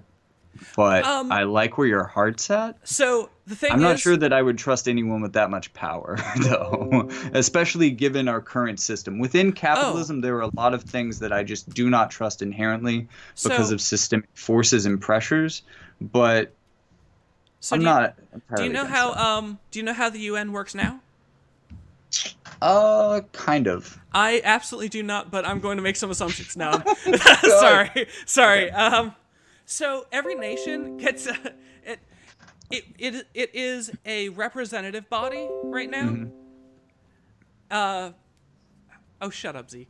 No, it is very hard for any individual to actually understand how the UN works. So Yeah. I'm going to give a plebeian, uneducated version of how I assume it works, based on how I've seen. Um, oh yeah, yeah. No, we constantly based on how I've seen it operate. So every nation gets at least one representative, um, and they all go to fucking, I don't remember where it is, the UN building, Hmm. and um, they cannot. Geneva. Okay, yeah, yeah. I forgot. It is Geneva. Duh. But they all go to Geneva and they meet there, and they cannot right now pass any official bills or anything like that. They make proposals, accords, and sort of just agreements. Just Yeah. whatever bullshit name they give to, we're going to agree to do this thing. Thus, the thing. Diplomacy and negotiation. Right. Thus, things like it would work more. It wouldn't work like right now. It wouldn't work like the U.S. passing gun control. Instead, it works more like the Paris Climate Accord. Empowering Yeah. the UN would take it to that officiated step. I think that the UN should be limited to things like taxation for the purpose of arming a UN army, but I would decentralize it. I would say that the UN has to operate through other states for an army, for stuff like that. Essentially, you would have NATO with funding. And I know anyone who's familiar with NATO is going to hear that and go, the fuck? Because NATO has a really bad history. Has a really bad history, from what I understand. I'm trying not to cringe super hard at the thought of a world army. They're I don't even like the idea of national armies, to be they're honest with they're you. Like But I wish we would do it more like I I can understand why we have a national guard, uh-huh. but like why do we have bases in other countries? Why do we have an Oh. external fleet? Like So, if we really get into some shit, we should assemble the National Guard and send them overseas, but that's a last case or worst case scenario, last yeah. possible option. I absolutely agree there that the US should not have armies outside of the US. Mhm. But I think that a UN empowered, essentially you take all of the US's military bases and you forfeit them to the UN. Ooh. Oof. And that No, is no, like we have too many for the whole world. We would have to close I mean, even if we were going to even if I was going to entertain that. We would have to close at least two-thirds of them before that would even be remotely like we just have too many in too many places. It's too extra. okay. So we were talking about this yesterday. The only reason that individuals stop fighting is because someone bigger goes, if you're not going to stop fighting, I'm going to come along and stab every last one of you. Yeah, yeah, I get what you're saying there practically. It just makes me feel really dubious Yeah. because, power corrupts and that level of power, absolute power corrupts absolutely because like who do they answer to? Who watches the Watchmen in this So scenario? in this case, who they would answer to is the same way. So I'm going to use the U.S. Okay, example. I I'm going to get use it. the I U.S. example here. Yeah. It's the same way that the federal government answers to states. Through the election of like senators and representatives. Right. So Yeah, and our every Congress gets country. broken every once in a while. I don't want a one world government to get broken every once in a while because holy shit, that could get bad Yeah, but how fast. how do you how do you do things like preventing tax evasion? How do you I make mean, sure? I'm sure if you held a gun to everyone's head, no one would skip out on their taxes, but I'm Right. not going to advocate for that. But that's absolutely what we do. I mean, kinda. Like there is a structural violence Yeah. to, That's exactly the leftist critique of everything. yeah.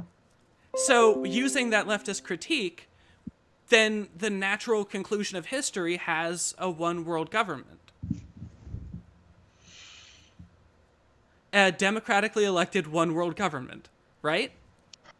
And we're talking. Possibly. And I view democracy through the lens of anarchism, which is something that I haven't really gotten into enough on this stream to really get into the way I did yesterday. Sorry. But if it were democratic in the way that I consider things democratic, I would not mind that. However, I think that it would not be able to happen truly democratically. There would not be enough people who would submit to that. Okay, so just so you know, you got a pretty big fan in the chat. Thick Zeke seems to be quite the fan of you, and not so much a fan of my. I'm going to assume at this point it's hyper liberal views, because Pretty liberal. I don't know exactly where to put you on the spectrum because I feel like, so you're kind of an you're kind of an unorthodox liberal, I but am. I, I'm I I'm gonna make a statement, a thing. I Mhm. am. I heard the term fucking years ago, probably from a sci-fi book or show. That is technostic futurist. I genuinely believe that technology can solve everything. Yeah, probably neoliberal. yeah. That's probably where I sit. Mm. Except, I would not ever advocate for unregulated capitalism because Okay, good. unregulated capitalism is a fucking sham. Yeah. And it's why I support Yang. Yeah. That's it because Yang. Okay, so unregulated capitalism would fucking remove the shit out of taxation. That shit eats my asshole in all the wrong ways. Like, You have to So, have but like, taxes. why would you say neoliberal? Why? Well, no. This the person in chat, Thick Zeke, was saying it. Was saying that Oh, I'm probably neoliberal. Which I mean, I've not bothered with coming up with labels for myself on that one, except for the assumption of technofuturism, because transhumanism. Everything we've done is on the back of technology, and technology will continue to progress forward exponentially. I'm The gonna. Luddites were wrong. Yeah. Like everything we've done to hold technology back. That's a pretty decent way of putting it. Probably Corvo Bianco Nero saying in chat. So a left wing accelerationist. Probably. I'm Oh, I'm okay. probably the left wing version of an accelerationist because I see at the end of history these things will happen, so we need to be pushing in that direction. Yeah. I can kind of agree with parts of that. In in that, I see the singularity coming, and if we don't have the right power structures in play when that happens, that's going to go really badly for everybody below like a threshold of an ability to pay for enhancements. That is going to turn what has been like a perceived um, like pseudoscientific bias against certain, genes or whatever, that's going to turn it into a real difference that like will make racism, um, oh man, there's got to be a better way to word this. So like what racists think that races are Yeah. is what's going to actually happen. You are Yes. going to have a class of people that are literally superhuman, and you are going to have a class of people that seem entirely dogshit inferior compared to them. The stratification will happen very quickly, and it's absolutely terrifying, and that's why we need socialism now. Because under capitalism, if that's allowed to happen under market forces, it's going to go entirely to the top. There's going to be an immediate feedback loop where these people are superhuman and make superhuman amounts of money, even beyond what they already do, and we're just going to be insta-fucked. And we're going to be fucked so fast that there's no way even a revolution because they're going to have drones with flamethrowers, etc. And we're just going to be like controlling a flock of them with their mind. Right. Just one Elon Musk could like with his brain powers and a Neuralink just control all of America through an army of drones or something. Like Aw, thank that you, is Zeke. terrifying. Thank you. So, actually, did you know that Elon Musk is currently working on exactly what you were just talking about? Neuralink or the flamethrower? No, the Neuralink. Oh yeah, He's working absolutely. on the mind mapping nonsense. I told you about that role playing game that I wanted to make, where that was Well, essentially one of the things. yeah, But I no, pretty much predicted Neuralink in that the high school paper I was telling you about writing like 15 years ago. Except that I figured that we wouldn't be, and Neuralink isn't rolled out yet, so it still could be on timeline for me. But I was figuring that wouldn't happen in the phase it seems to be now in prototype until like 2025. So we're actually ahead of like my techno-futurist phase predictions. yeah. So that's kind of scary. We have So even less time than I thought. yeah, and the thing is, neural. From what I understand, okay, I say neural link. He's working on neural mapping, like Oh yeah. the thing where you transfer a human consciousness into a computer. I think that's what he's working on. Oh, good Lord. N- That wasn't well, yeah, I wasn't thinking about that, but yeah, I think that's always gonna be the thing that we think we can do. Like there were people who thought that we could do that with like oh, analog computers. I'm sure too. I'm So I'm I'm not sure when that's actually gonna happen, but I'm certain that it's going to happen because we already have well, things. yes. We have stock But again, exchanging when robots, and the thing is, Mhm. you have to get the iteration time as low as possible. But you can definitely remap the human physiology, the physical parts of the brain, into a computer, and then tell it this is what you normally do, and then tell it to just keep doing that process over and over. The thing is, it's the same problem that sci-fi scenario has always had. That person doesn't go away. You now have two yeah. copies of that Yeah. person, and it's not. actually. So the last part of transferring a person's consciousness into a computer is, of course, an electroshock to the brain. I It is. Yeah. Like if you genuinely want the person to stop existing and the program to start existing as that person, you have to kill the person, which is why the idea of doing it at all is fucking stupid. So, kind of to diverge from this path a Sorry. little bit. Yeah. I think that technology does play a big role in what our future is going to be like and how politics operates then. I think if we can get into a little bit of socialist practice before like a full American Socialist Party that can win an election on the presidential level before we really hit the singularity, then we have the chance to hit like that fully automated luxury space communism where we basically have replicators. So the idea of value is roughly meaningless because we're making this off of like hemp pulp. We're making everything out of like bioengineered hemp pulp that grows in a closet and you just make it yourself. And like the machines can make more hemp pulp machines, so it's entirely self-replicatable. And at that point, what is capital? At that point, what is value Oh. other than what you can create originally that no one else could have created but you? Okay. Like So a renaissance. so hold on. Corvo just said something really dumb, and I apologize for being that rude. But Corvo Bianco Nero in the chat is like, socialism is an old ideology that will not work with technology. That is actually untrue, and Marx would disagree with you. Fox would probably disagree with you. And I, as the neoliberal in the room, I guess, disagree with you entirely. Socialism is the inevitable conclusion. I would even go as far as to say communism is the inevitable conclusion of history.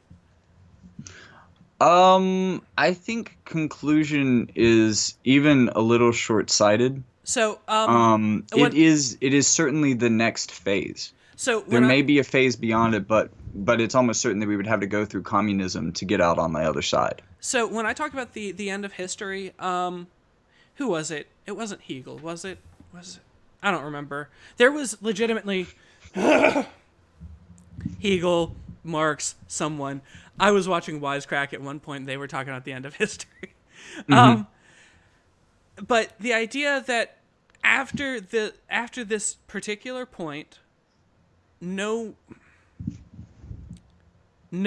what before that point was considered culture would be created. We would sort of have everything, and I guess it's what people refer to as the singularity. Yeah. We're not. We might discover new things, but it'll be at an exceptionally slow rate. There won't Yeah. be a need to progress. Yeah. You're cutting out a little bit. But there Just there won't be FYI. there won't be sort of a need to progress past that point. Like literally, socialism is when you try to think about that state, that is what socialism is. Yeah, I kind of agree with you, and we absolutely could have a future where we are in a communist paradise for thousands upon thousands of years until the point that we reach the ends and depths of the Milky Way before, after we figure out how to use black holes to warp all over the universe at a scale that we can't even imagine or map now, and which is pretty impressive if you follow the amount that we're mapping the quote known universe or seeable universe. Yeah. But at some point, I think that what you're saying is short-sighted. What even Marx would have said on this was short-sighted is that we thought the same way about capitalism at a certain point, like Oh. that was the be-all, end-all of history. And yeah, it may take a couple thousand years before we find some way to transcend even what we understand as communism. But I think that if the human race really is what I think it is, that we will just keep moving. Okay, so you think of it as being more so like 2 chapters ahead, not the end of the book. Yeah. Okay. And if it is the end of the book, it's a book in a series. Right. There's I another book. I actually genuinely I love that idea, especially just framing it as these are books. Yeah, yeah, that's a good one. Because But I like, also think that like it's so different, especially because the singularity is probably going to happen towards the beginning of this. It's so different that no one on this side of the singularity can imagine what that next step would be like. And even absolutely. 100 years after, we might not be able to begin to imagine it. We're going to have a new philosophy of life in such a profound way that again, the future will be unknowable after a certain point, even for the best guess. The best quantum supercomputer running all the simulations in the world could not figure it out. So Corvo, just so you're clear, yes, absolutely. Everybody wants the technological singularity to happen, even if they say they No, don't. I don't know that that's true because there's like the hell scenario and even like the heaven scenario that Kurzweil talked about with Oh, what do you mean? like um just the way I think of it, like easiest to explain it is like the most lawful good version Right. of the future, where everything is tightly controlled. We are essentially very much cogs in a machine, unindividuated, just loss of identity. We can't even think outside of the bounds of the rules. Thoughts could be erased from our head at any time, like just super censorship, but for the greater good type of thing. Like Okay. the ideal society, but like ideal in a way that it would only be ideal within it. From this side of it, it would look like kind of It's almost like hell we're in in a the way. same chats. Someone just popped in. It's almost like we're in the same chats. I don't know what you Uh, followed me around. I don't know what you're going on about there. B453D. I don't know. Maybe I But speak to this person's mind. I don't know. maybe. But there's also like the hell scenario. So like on the other side of this, you've heard of like the paperclips thing or the gray goo theory. We're Like just okay. If you're ever going to ask, have you heard of this? Just assume no, okay, because so you're not just going to be explaining this to me. You're going to be explaining this to our chat as well. Just this is fair. I like to still kind of use common, give you the opportunity to yep. say no, so it flows. But so let's say with like the paper clips thing, I make a machine that is able to take in biomass and churn out paper clips, and Okay. I tell it to make paper clips. Oh. So all it does is make paper clips, and then when it runs out of biomass through the normal means, it just keeps making paper clips. It turns my desk into a paper clip. It turns me into a paper clip. It turns the world into a paper Okay. clip machine that turns space into a paper clip. In the end, it's all just a bunch of gray goo because everything will eventually become paper clips. Right. Okay. That is one image of the hell scenario Hey, that that could happen is after the singularity. Just like we did something so stupid that was wrong, and now we're all undeniably fucked. that is one of the end games in not the end games. That's one of the events you can run into in Stellaris, which I'll definitely be streaming again at some point, trying to get fully automated luxury gay space communism going. I don't. So I. Were you aware that I did that before in Stellaris? I don't know if you play Stellaris. Mm-mm. So, okay, I find strategy games to be fascinating as a way to sort of tease out your own ideologies. Yeah. Stellaris is it. Do you know what it is? Not at all. Okay, Not a so bit. Stellaris is a grand strategy space empire game, and it gives you all sorts of options for how to take over all of space. Okay. Here shortly, they're having a expansion come out called Federations, which should allow you. Oh God, communist city skylines. But it should allow you to federate to win the game. But we'll see what that That's add-on cool. does. So I decided I was going to start out a game where my very beginning empire was all we're going to set up the most lefty liberal ideologies to start with. So everybody gets the maximum amount of food, everybody gets the maximum amount of luxury resources, everybody gets everything they could want. Yes, I did see that post now that you Yeah, say those words. and absolutely we got ruined within the first like 2 hours How? because there were Mongols nearby. Oh. Space Genghis Khan. Yeah, and Here's that kind of goes into the like no country can really be socialist in isolation Yep. because it will be in the interest of all the capitalist countries around it to subvert that and destroy it. So, if we're talking about a serious socialist revolution, we may have to do a global organized revolution and to switch it all over at once so that Right. no Mongols show up and like, oh, well, we're just gonna, hey, so guns are free, right? Well, everybody's Yeah, dead. Cool. Yeah, you don't easiest walk into invasion ever. the store, the gun store, buy a gun and shoot the store owner to take the guns. Yeah, yeah. It would Western be the culture is easiest. okay. And that was essentially just me plugging that I'm going to be doing that again in the future. I'm sorry about that. Capitalism happens. Yeah, Capitalism. that's fine. I've definitely. I think it was in the warm up, but I plugged my channel a couple times too. That's cool. That's Yeah. cool. Uh, Mutual aid. I think that you should plug your channel a couple of times during our stream. We have 7 viewers currently, so I mean, I know that's not many, but come on, man. you know? that's like if all of them subscribed, my subscribers would increase by 2%.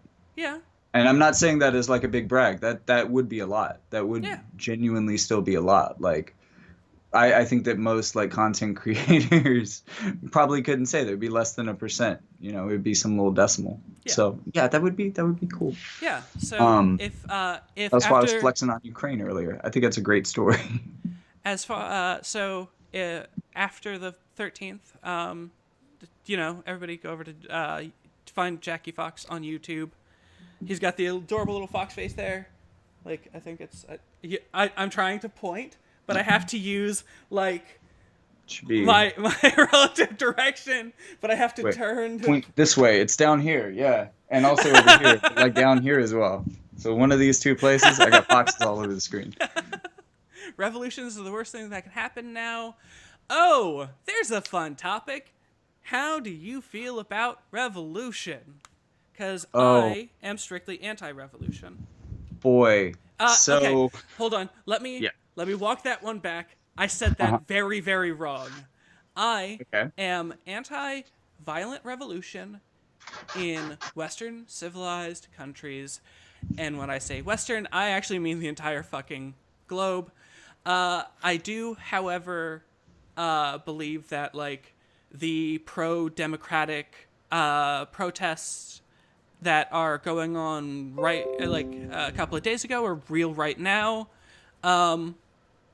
At least Like, do you have mean like France, Finland? uh Which of them? it was what was it I'm not was sure that Finland's Hong Kong. exclusively pro-democratic though. But Wasn't the Hong Kong oh yeah, protests were yes, pro-democratic? but those are getting pretty violent. Yes, that's where I was going with that. Is like I think that they have the right idea in mind, but no one ever wants to revolt. But sometimes, yes, absolutely, thick Zeke right there. I think has a good take there. No one ever wants the violent revolution, but sometimes you have to. But Yeah.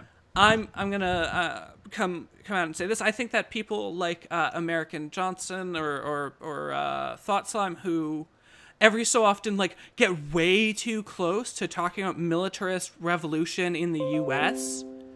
I think they go completely outside of what's necessary Uh, in the so U.S. In the oh, U.S.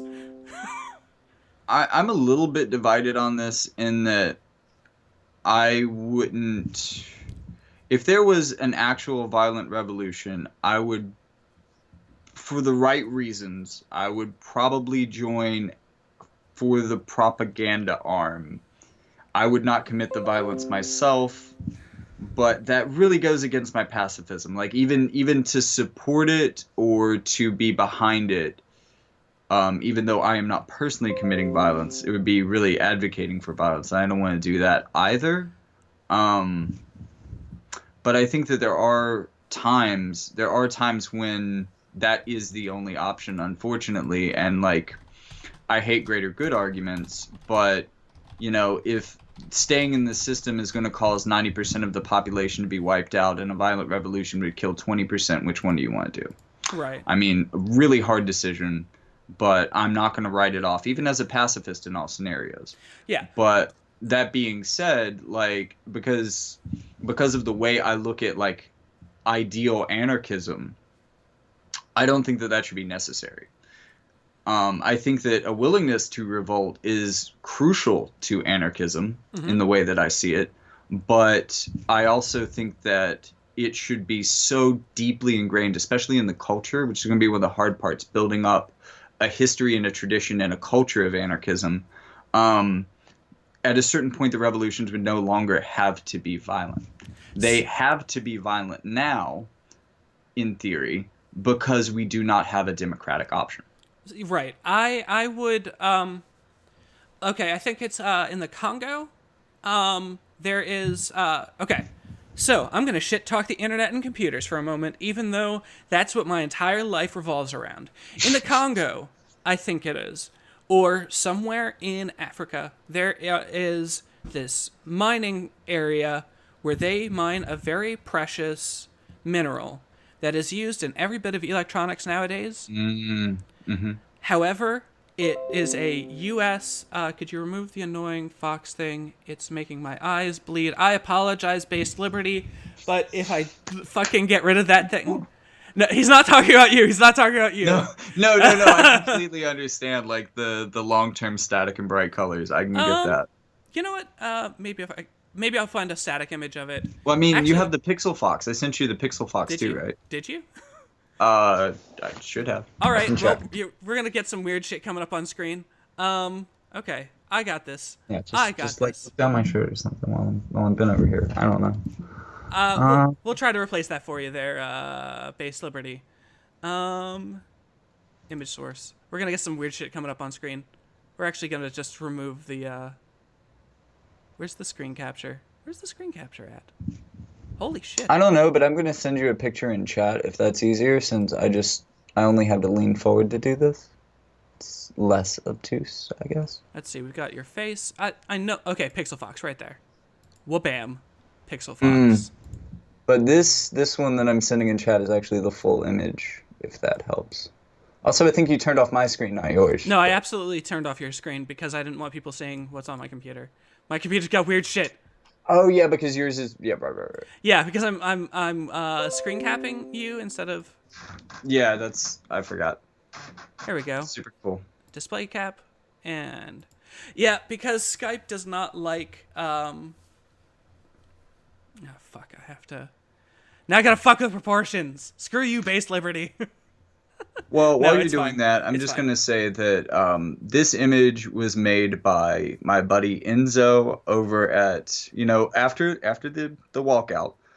Go to Sustainable Justice at channel on YouTube. This is why I support that creator on Patreon. I said, you know what? I will help seed. I will be your first patron if you will just make me cute little pixel foxes and like a human avatar. So I just wanted to give them a shout out because this imagery has been big on the screen, and I want you to know who did it because it wasn't me. Does your friend have a Twitter that they use for their art profile? All right, no. Uh, We're just going to assume look, no. no. You should Oh. totally assume yes.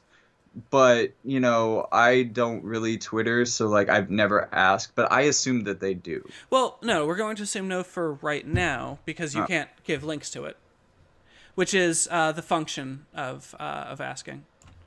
True. Also, move the chat down. Yep. No, I put it back over your dresser. Um. Oh, okay, yeah. Delay. I forgot about that. Yep. Okay. Okay. So where were we? Fuck. Last thing I remember is Grey Goo. So that was a while ago. Oh no, that was a good little bit ago. I think I was starting to get into anarchism Okay. and my views on anarchism. Um, so for me, like my whole interest in anarchism started with the Occupy movement here in the States.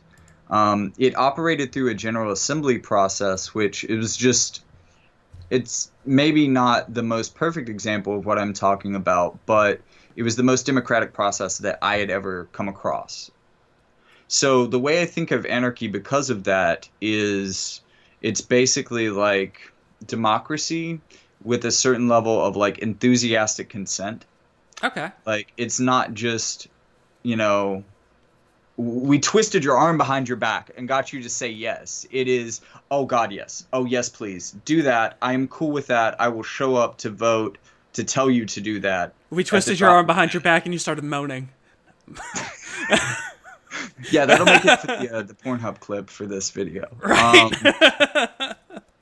You don't have to twist my arm, Daddy. I'll do it. I'll do it. Well, that's gonna be But yeah, that's yeah, enthusiastic consent is important in all places in your life, and I think that it should be important in our democracy too. So one of the fundamental aspects, and as we were talking about this yesterday, the number might be able to budge a little bit in the downside, maybe even a little bit in the upside. Maybe it could be something that we adjust as a society as we go through. But I so. think that we need a supermajority, to even justify establishing any form of hierarchy. So would you be okay Um, with compulsory democracy, I where would actually. where you get Compulsory fines? democracy is demonstrated to be effective in getting No, people out to vote. no, Now, I would think that in a system with compulsory democracy, it can't be like overly punitive. You've right, got to make it super easy for people to be able to vote, right? right. So, like when I was talking about Ukraine, I mentioned one thing that I actually really like about Ukraine is their presidential election. The voting window is like over a couple of months, I believe. Yeah, honestly, They I put would, it I a would while. fucking love to see like on like fucking internet polls taking place over the course of a couple of weeks for our democracy. But of course, the websites would have to be a lot better. Yeah, yeah. I mean, there's some problems with like voting in person too. It's all sorts of things that we're going to have to hammer out, especially as Google is hitting quantum supremacy or supposedly hitting quantum supremacy. But I really do think that whereas the establishment of the United States during the time of the Constitution, the time of the founding fathers, it may have made more sense to have a representative democracy because there wasn't a good means of disseminating information. We have that now. We don't necessarily need, um, if you're familiar with communist history, we don't need like a vanguard party Right. anymore. We can educate the proletariat and the peasantry enough that everyone can have informed consent within our system, informed enthusiastic consent. So, like, even to be able to form a city council, I would say that for that city council to continue operating, there would have to be at least 70% participation. And that 70% would all have to say yes. So, And like, if only 80% of people came out to vote, if more than 10 of them voted no, it would just dissolve. And the but people I would mean, doesn't that make just it do their overly own thing. easy to overturn anything? Because voter turnout's really really bad, almost universally. Well, I mean, so that's where you could toy with compulsory voting, long voting windows, so that like even if you're in a bad situation, you can find the time within a month to do it. Also, I would hope that society would have an emphasis on giving workers more leisure time than we currently do. I think that if we had real democratic control, we would just give ourselves that. Yeah. Like, who doesn't want to make money but also be able to enjoy it? That's Right. one of my main complaints with the current system is you really have time for one or the other if And you are 98% of America. and believe it or not, that's Or- why I support why I say any UBI is better than no UBI. I mean, again, I hear you, but if you're screwing over people who are disabled and people who Hold are on, who hold are on, hold on. elderly or retired, that's I not cool. reject that. I reject that you're screwing anyone over by instituting a UBI. Yes, you do get the value added tax of Yang's proposal, but by improving. Okay, hold on. Let me see if I can't order this better, because the person has what they're already getting. You are Yes. not taking away from them in order to give to someone else. Just because someone else has more does not mean you have less. Yes, it does, but purely because of the VAT tax. Okay, okay. Like, And I mean, I think honestly, and this isn't the way I would do it. The way I would do it would be removing the Social Security aspect. wait. No. Yang's talked about this one. Yang's talked about this one. Okay. He's talked about because he was talking about this on Chapo Trap House. With That's like one of the only interviews I haven't seen, so enlighten me. he was talking about how you would target your VAT tax. So the value added tax can be applied to specific objects. You would, Hmm. you put it on fucking, I don't know, raw iron. How many people are buying raw iron? Okay. So, you then your VAT tax is now on a good that that only corporations buy. You super focus this tax, and you make sure that Yes. enough things are excluded from the VAT tax that your average person would not see a cost increase or a Okay, tax increase. so that makes a pretty heavy assumption that your average person isn't going to buy anything that was in any way manufactured with iron or with tools that are made of iron or I mean, there's so many ways to pass even that VAT tax, that version of it along to the consumer that like Well, how would you ever you control could for that though? How would you ever how so by like not writing it like a piece of shit. no, That's oh, my no, no, opinion. no, no, Like, no, no. How just don't do a bad how would job. you write that? How would you write By that? Well, I mean, either removing the VAT tax entirely or making an exception for Social Security and disability. Okay, so It's you either or. Like either of those two things could work, but I think that the best would be to make an exception for disability and retirement. but then you can just do the cost increase thing you were just talking about. Like Well, so your assumption is that they're never going to buy anything made with these corporate the made by people who aren't on social security. That's what your assumption is based on what you just said to me. They could increase the cost, like with the VAT tax affecting it still affects iron, right? It still mhm. affects iron dust and processing it into iron. So the end user's cost still goes up, even if they are on Social Security, Yep. even if you exclude Social Security from the VAT. Yes, but you would no, no, no, no. What?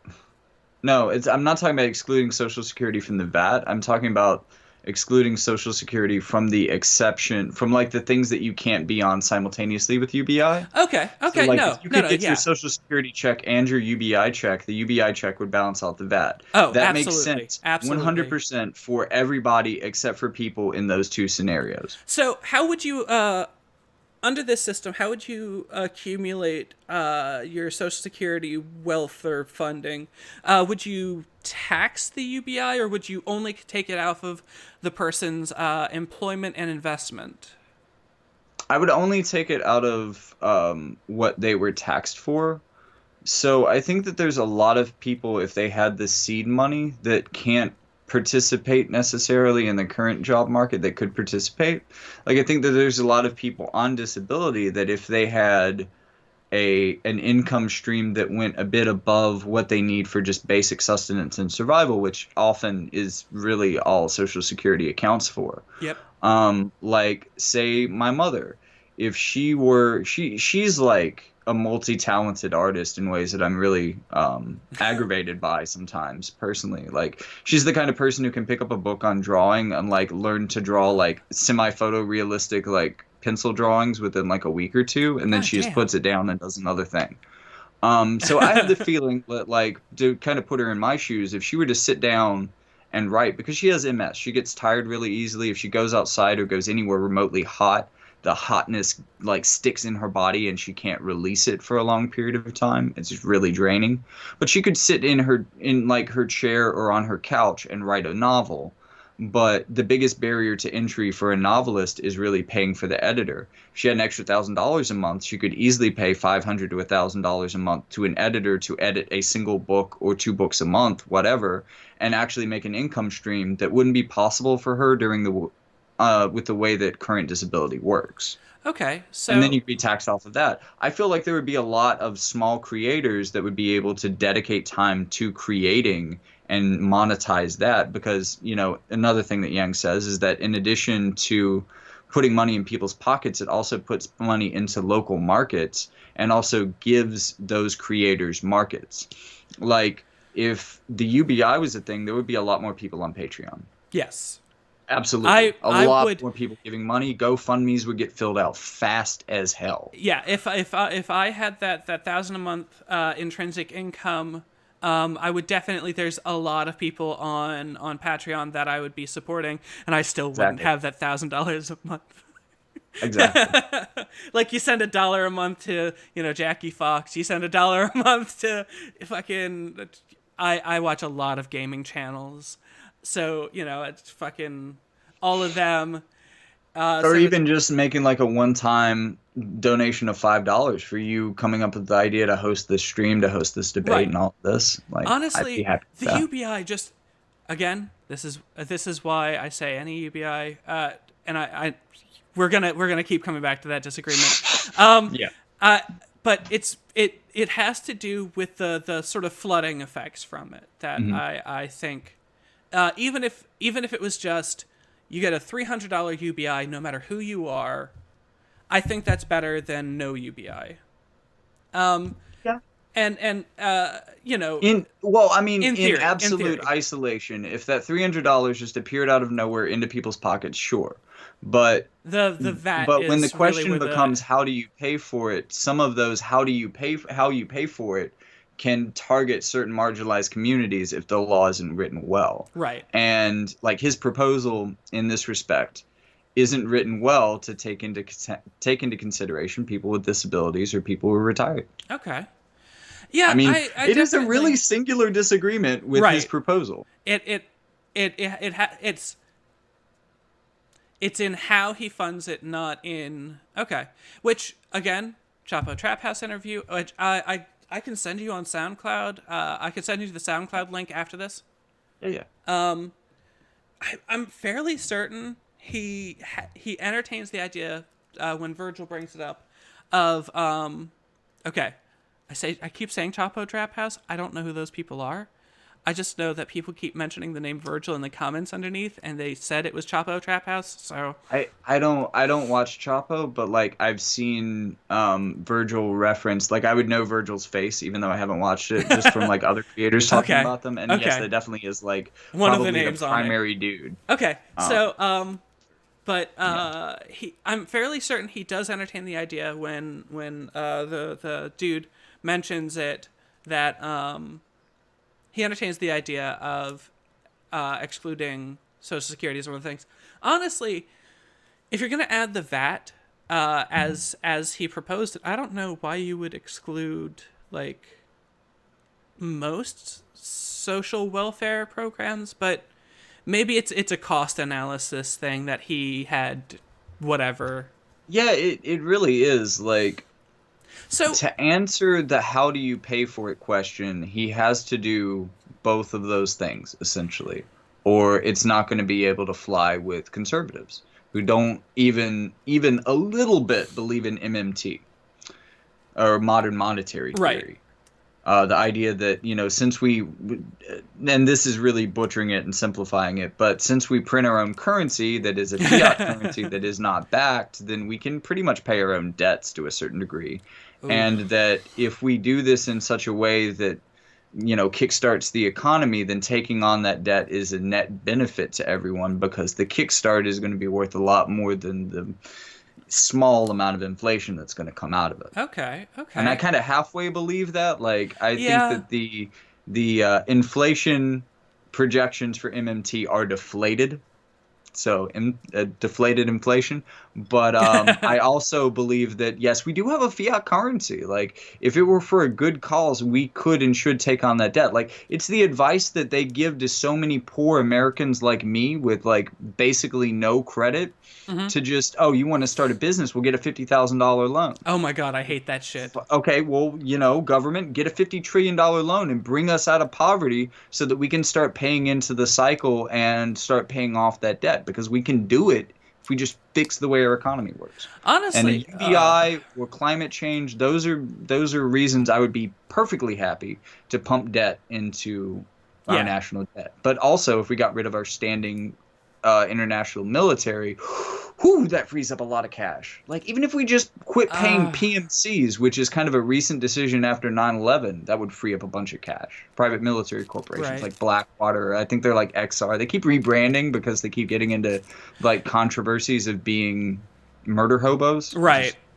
Yeah, unfortunately, like, God, when with military policy, I don't know a whole lot about that stuff. I do know, or I okay, I have been My told key point was that it's expensive, like my TLDR. The thing is, it does also get us paid, and I know I'm not going to say that's a justification because the ways Okay. it gets us paid can be just straightforward horrible. But for instance, there are countries that do that pay us for defense.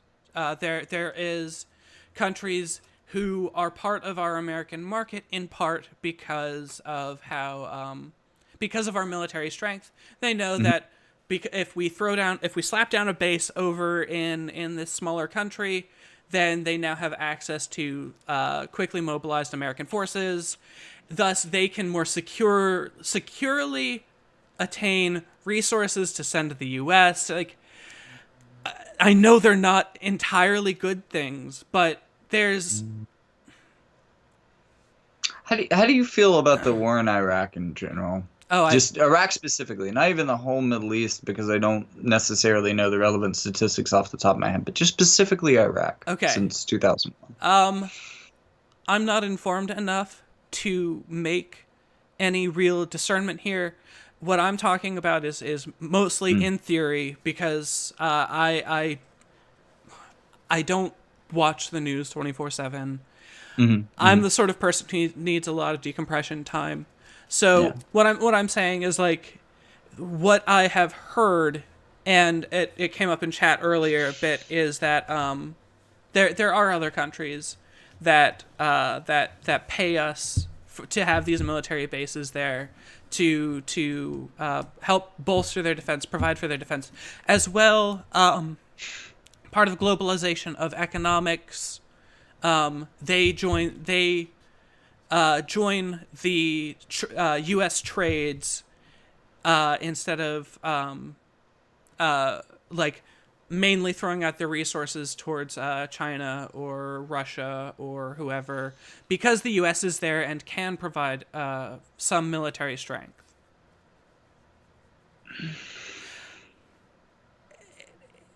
No, if there's something wrong with what I'm saying, I need you to point it out because I hate being wrong.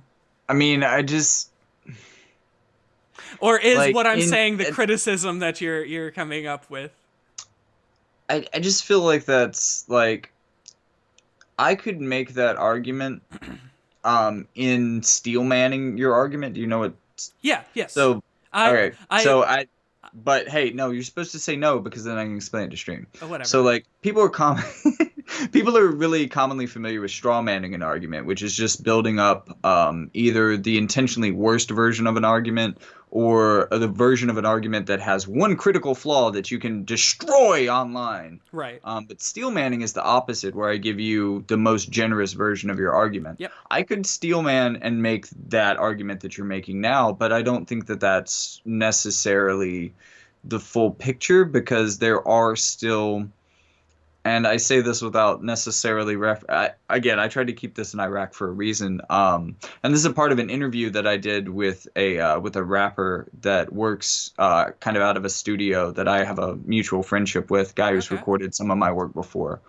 Um, we sat down and I tried to talk with him about ideas and not symbols. So essentially we talked about capitalism in his life and in the rap industry, but we didn't use the word. We just talked about money and influence and Right. power. you know we talked about it in those terms. And good lord, I forgot where I was going with this. What? That is not Oh cool. no.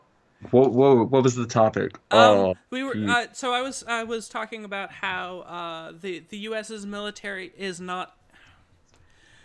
I don't want to put it in plain words. It's not entirely a bad thing Oh, because okay. I remember. We're cool. I got lost in my plug there for a second because it's a really great interview. I've only released part one because, I could only release it like 5 days before the blackout, and I didn't want them to get like squished in and miss a bunch of free advertising, right. because of the blackout or the walkout happening in the middle of it. So the last two are still to be done, but the first one I talk a lot with him about George Bush. And as many times as I've thought of this number since, I still do not remember it off the top of my head. But the range is roughly between 180 and 208,000 civilians have been killed in the country of Iraq alone as a result of the war in Iraq and our occupation there. Yeah. And that is astounding. Now, And that doesn't necessarily feed into what you're talking about, but it is a part of the same military apparatus. Like, we have absolutely. to, that's what pays the bills in a lot of ways. You know, we wouldn't be able to sustain that many bases if we didn't have active operations and like financial and military interests in pursuing these wars that kill all these civilians. So even the relative peace that you're talking about it providing to me gets far outweighed by the human atrocity of killing, what is that, like 10,000 civilians a year in one country. Right. And God, we've engaged in so many countries in the Middle East. This is frankly a small and like laughable portion of the picture. And And it's still unacceptably large. it's people have said that the U.S. created ISIS and ISIL sort of by a as a byproduct of their military And Al Qaeda. intervention. And Al Yes. Qaeda. Yeah. From and I believe that was from us trying to fight the Cold War and arming rebels in Afghanistan, Oh, I paying see. them billions of dollars through the CIA up until like 1983 or like 1989, maybe 1993, I forget, See, I somewhere wasn't in that even. ballpark. And then we just stopped paying them like billions of dollars a year to train to fight against Russia when they tried to invade Afghanistan. And they said, well, fuck it, we'll bite the hand that feeds, and drove an exploding truck into the World Trade Center back in 93. That See, was like the first action. see, I wasn't And even gonna go with like arming and training these people as much yeah, as when you start bombing a person's house, you start radicalizing their neighbors. yeah, oh, absolutely. Like war, it's a cycle of violence. It's Yeah. absolutely a cycle of violence. But and maybe this is maybe me getting a little bit tinfoil hat, but you know, the same process also kind of happened with that created the foundations of ISIS because we were paying a group called the Sons of Iraq, which was kind of paramilitary, but like roughly run by the Iraqi government. But we were arming them, we were training them. You know, they were coming onto our military bases and kind of doing some of this mutual aid type stuff that you're talking about. In order to put down at that time Al Qaeda and the Taliban within Iraq. And it worked pretty well. It gave a lot of jobs to a lot of men who wouldn't have had jobs. It provided a lot of stabilities to families while we had that program. Like, it's not great. And it's kind of a good example of what you're talking about. But again, we quit paying them. They had no job experience. We had not trained them to do anything but kill. And, you know, facing how am I going to provide for my family now? They went to who was paying. Yeah. Who was paying were the people who we had released from Guantanamo Bay. This was some of the first set of releases we did. Some of those people were essentially innocent when they first went in. We radicalized them by torturing the hell out of them. And when they came out, they wanted revenge. So they found all of these people in Iraq that were recently paid by the CIA to fight terrorist groups and said, hey, you need money. You're essentially mercenaries. Come work for us. Yep. That was the core of ISIS. Now it's expanded further beyond that, and its expansion wouldn't have happened if we hadn't been bombing people's neighbors, you know, like you say. Yeah. But at the same time, the policy that you're advocating for, even in kind of an ideal scenario, because, you know, you can make kind of a moral judgment or ethical judgment and say that maybe funding the Sons of Iraq was for the greater good at the time. But just even that level of intervention led to a butterfly effect that gave us ISIS. Yeah. And I deeply respect Tulsi Gabbard for talking out about that, speaking out about that, especially as former military herself. Um, but that's probably the biggest thing I support her for. Like, she's generally progressive. She's backed Bernie before, so she's got kind of some bona fides. But that's the big thing that I appreciate her for bringing into the conversation. Right. Like, and like I said before, I'm really not informed enough. Your screen went out, by the way. Your Oh, the thing behind you, the thing behind you. oh, word. Yeah, I mean, we started early. Like I said, that was supposed to be able to go for hours, but And if you just want to shut it off or whatever, I don't care. I don't care it being there like that. I just wanted to. It just went out. yeah. Oh, something popped up. Yeah, the whole PS3 restarting. So that was Ah. the easiest way to do it. Was Oh yeah. man. Are we plugging PS4 here? Are we doing that? I, I, I seriously didn't want to at all, It's cool. It's cool. but that's where we are, man. Wait, is that sincerely just a video? Were you just playing a several hour long video or something? No, no, I Oh. went into the settings and set the idle time for 3 hours. I Ah. don't know why this is working. What in the world? Yeah, PC Master Race. There we go, Thick Zeke. Whatever. I exclusively do PC gaming, so. Jesus Christ. I mean, so to be completely honest with you, I got this because of Nier Automata. Oh god. Um, Okay, yeah, I can I understand. played that on a friend's PS4. I actually bought it for their PS4. This is also the dirtbag that's stolen from me a couple times. He Oh stole damn. that game as just an ultimate FU. Wait, what? Oh my Um, god. so I only beat like the first playthrough, and there's like three, and the third one actually adds a good bit of story. The second one adds a good bit of Yeah. perspective, and a lot of the philosophy comes from those last parts. Um And it has been killing me that I could not finish them, so I had to get a PS4 on Black Friday. and I mean, Hate it. do you know how the game ends? I mean, roughly, yeah. Like there's I the want to experience it. Like I know technically what happens, but yeah, I want it to have that weighted meaning when I experience it too. So I the have. ultimate ending of the game is pretty fantastic, and it's meta. It's one of Oh, those it meta is. things. There's so many meta things about that. I love it. I love. Honestly, I Other than like the Persona series, it is my favorite video game. I I have think to say. I don't like the gameplay of Nier Automata. I don't like bullet hell shooters and shit. So and Well, I mean, it it's bullet hell slash hack and slash. right, and It's I not exclusively, and right. it's like both at the same time sometimes too. And it's why I can't play Nier Automata. I just watch other people play it and talk about it and formulate Yeah. theory. What's your favorite game now? Oh, my favorite game. Oh boy, that's very context specific. I like 1 hour. Okay, so video and tabletop separated out into two. Okay. Okay. Tabletop game is always going to be World of Darkness because World of Darkness allows you to get into your character's head. I gotta exit stage left for a second, but it's a good time for you to monologue. Okay. We're just gonna shut off that display capture. And when you come back in, we'll bring you back. So my favorite video game is oh, if you're just gonna do that, then I'll turn the display capture back on. Favorite video game is very context specific. I like 1 Hour 1 Life because it allows you to experience organic growth of a society from not your own perspective. I think that 1 Hour 1 Life does a really good job of forcing you to be for the betterment of other people instead of just for yourself. Because there is the off chance that in 1 Hour 1 Life, you can benefit from your own actions. Right, I should explain what 1 Hour 1 Life is. 1 Hour 1 Life is exactly as it sounds. It's a survival base building game where yes, 1 Hour 1 Life is a survival base building game where you live for 60 minutes. Every minute represents 1 year in your character's life. So you live from the age of birth till the age of 60. When you reach the age of 60, you die. There are over 10,000 items in the game to create, and you cannot possibly, in a single lifetime, get all the way from smacking two rocks together to make a sharpened rock to building cars.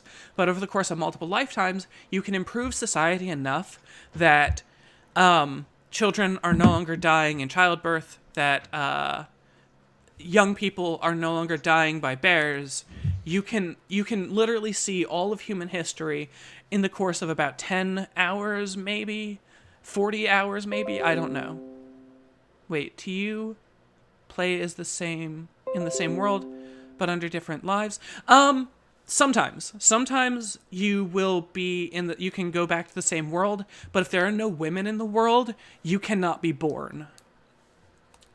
And like I said, you start the game at childbirth. Now, this is the reason this is such a big deal to me. The reason this is such a big deal to me is because it is how I deal with philosophy. I want philosophy to deal with real world impact. I want philosophy that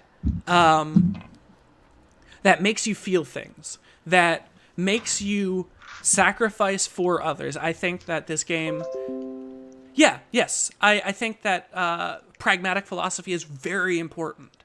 And 1 hour, 1 life is not pragmatism for the sake of the self, but pragmatism for the sake of the tribe. I've spent this entire time going on about 1 hour, 1 life because Is I, that tabletop? it Sounds is tabletop. no, it is a video Indie? game. It's an indie Like game. indie kind of small form? Yeah. Okay. Fuck. I can pull up the Steam Like page. non-blockbuster type. Right. Oh, updating Steam. Never mind. So I actually have, this is one that, you know how I was talking to you about that Conquest of Dread video that I saw about like video games and, changing the culture through video games. And that starts with like how we address things like violence within video games or even storytelling. Yeah. So there was one game, a tabletop game I've really been wanting to try out. You've probably heard of it. Maybe you have, maybe you haven't. Have you heard of The Quiet Year? Nope.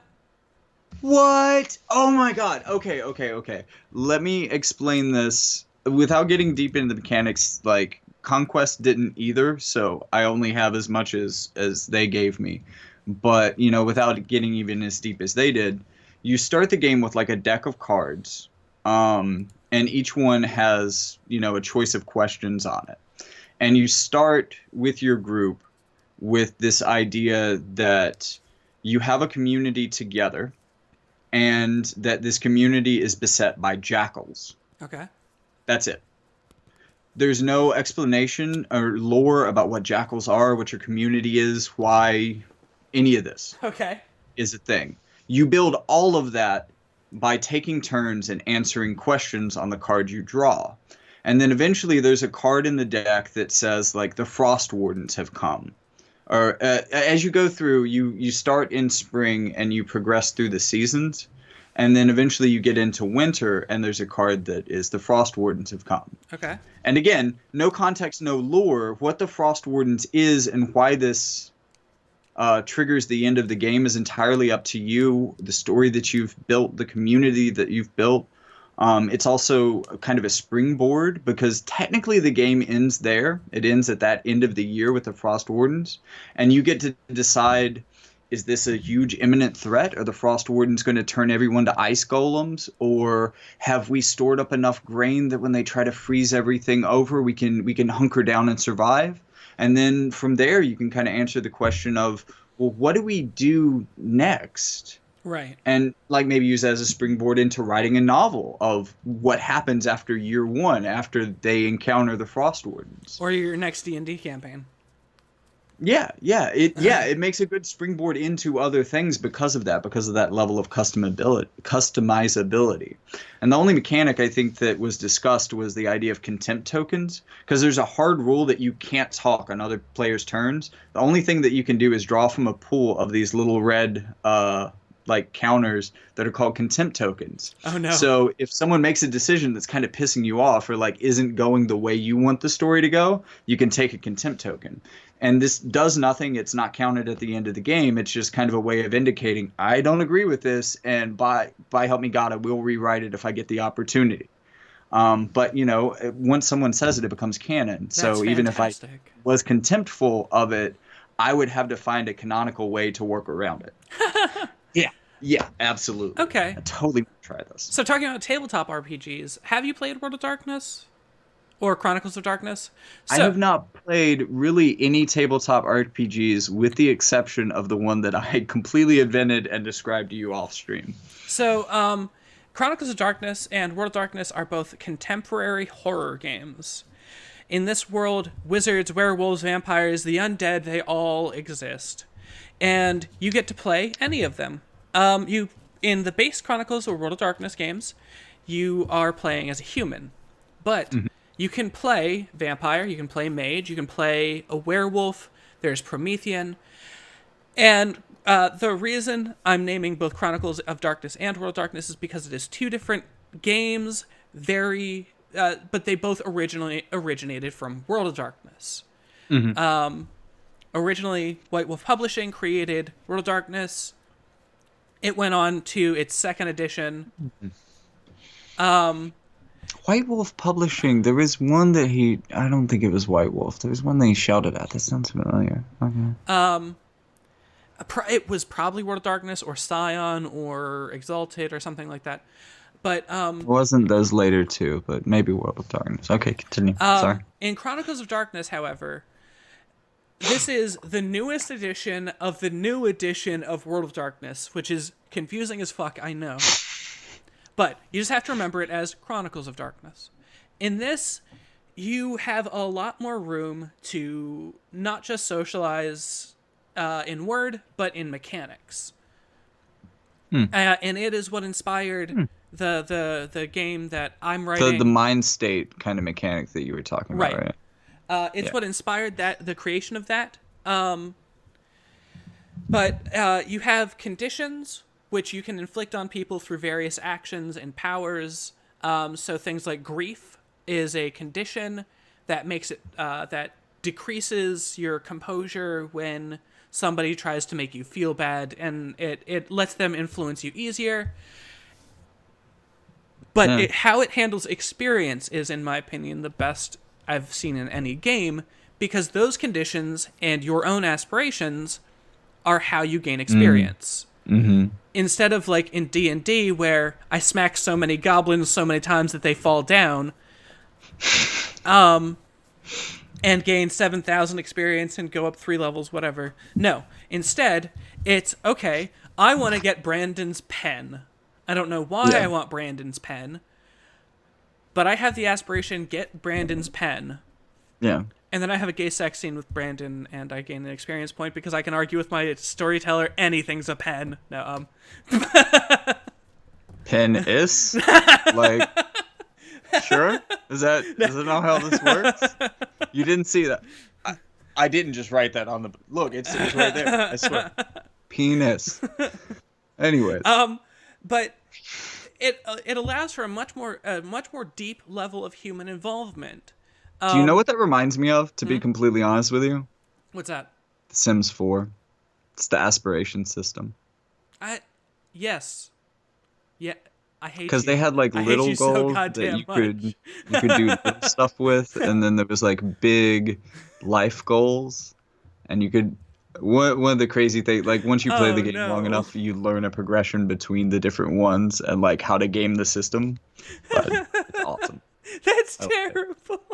I love it. I love it so goddamn much. Now I can just, message my friend who is the other storyteller for the World of Darkness and be like, so essentially we spent like 10 years playing The Sims.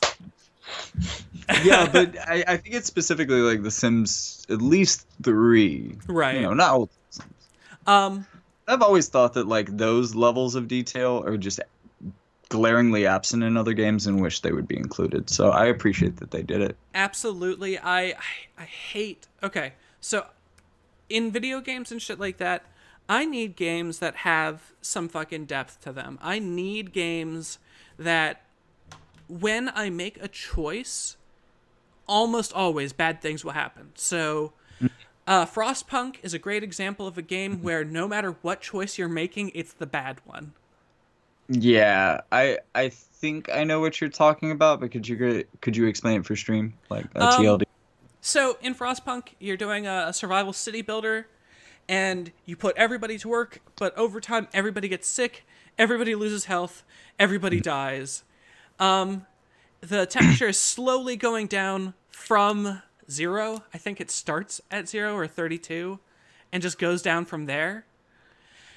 And you have to make sure the city survives through the permafrost phase, and it's insane. That's a huge amount of time. Well, I think.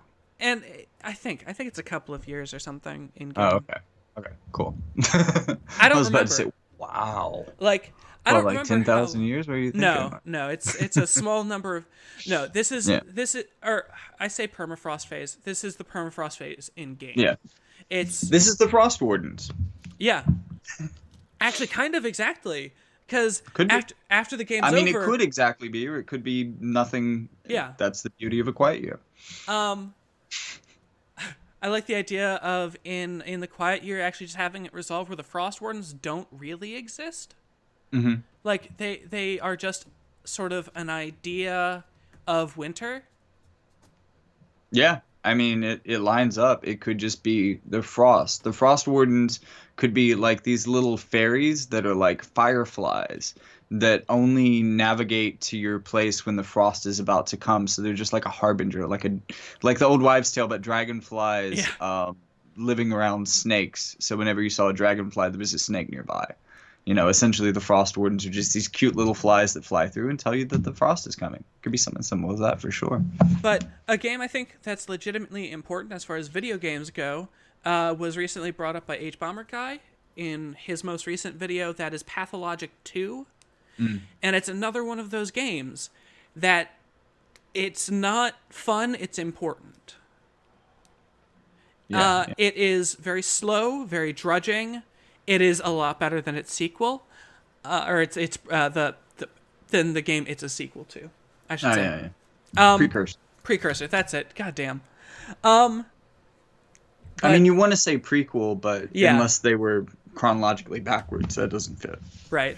But in Pathologic, you're playing like a doctor fighting the plague, which, if you can imagine the words "doctor fighting the plague," um, it doesn't go well. Is the punchline there? Yeah.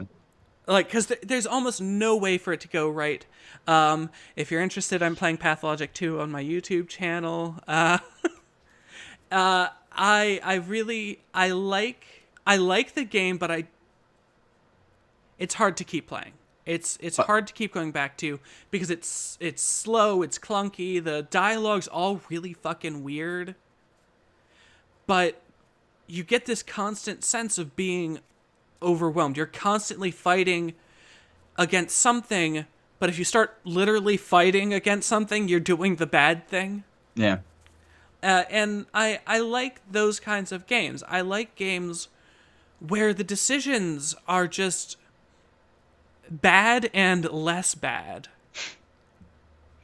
Where all of yeah, the and because that's how I see reality. That's how I see the world is the choices are right now. We're going to go into the presidential the Democrats. We've got a choice between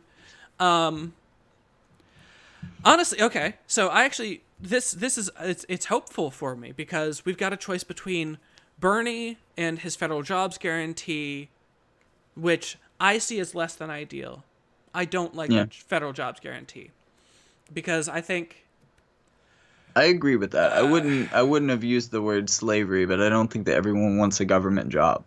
right. Although at the same time, I would totally love like to be able to just walk into a city office and ask for a job in the parks department, for Yeah. example, just like tending wildlife, something where I didn't have to like retail or interact with other people or like dig ditches or something or like Yeah. fill potholes. So Something that kind of gave me some meaning and wasn't alienating because I had that feedback relationship with the grounds and the environment. I mean, I would still like that job even without a federal jobs guarantee, kind of to bring in supplemental income. But currently, I feel like it might take away too much time from everything else. yeah, I so especially like I don't like the federal jobs guarantee when the option of UBI Yeah, is presented. Um, preferable. It is a- preferable. Yeah. and Because the other thing that the federal jobs guarantee also doesn't take care of is again people on disability and people who are retired. It means right. shit to them.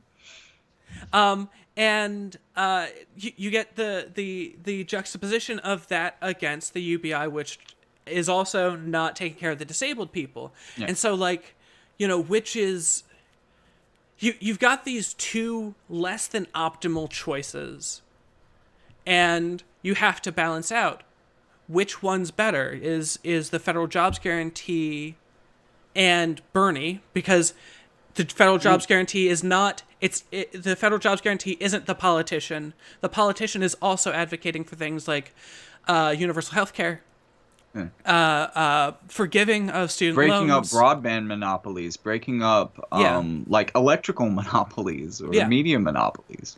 and These things definitely affect like average people. Like I described to you, I don't think we were on stream. I was describing you my internet situation over here, oh yeah, yeah, yeah. which is ridiculous, but it's also the best thing I've got. Like, Like and like, you know, is that better? Is all of that combined better than Yang? Is it better than Tulsi Gabbard? Is it better than Elizabeth Warren? Is all of that combined when and oh god, the looming question for me is it better enough than Trump to win? mm, And I don't know. I don't know. there's If there's also the matter of like honest relatability. I think this is another place that Elizabeth Warren has trouble. okay, In that, like, if you look at the general numbers, like these are probably pre 2016 numbers, because for better or for worse, Donald Trump shifted the way that these numbers play out, perhaps kind of permanently.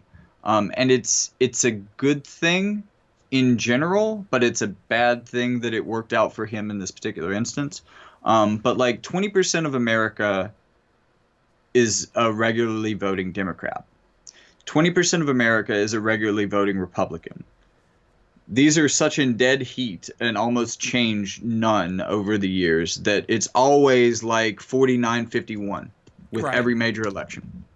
Excluding like small local races, statewide stuff, which can be skewed one way or another. But even then, like if you look at California, even in 2016, California went 60, probably like 60-40.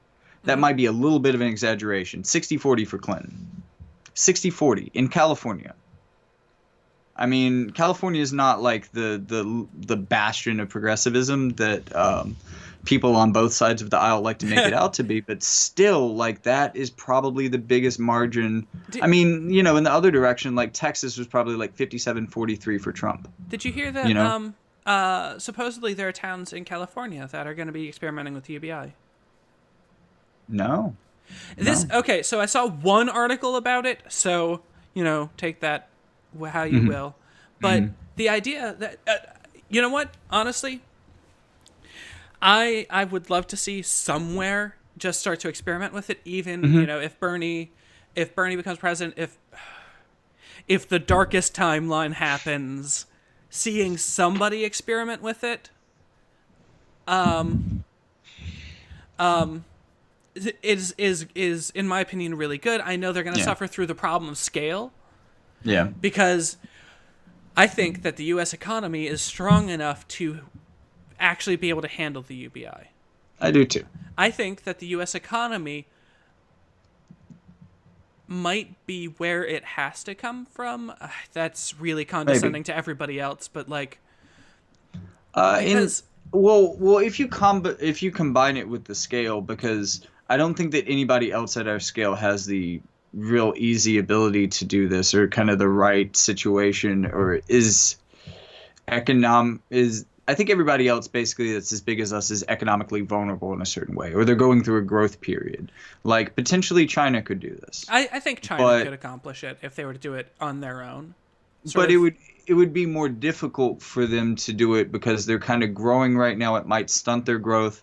That's a thing that they're going to consider a lot more when they're doing kind of the central planning of it. And also, they just have a huge population.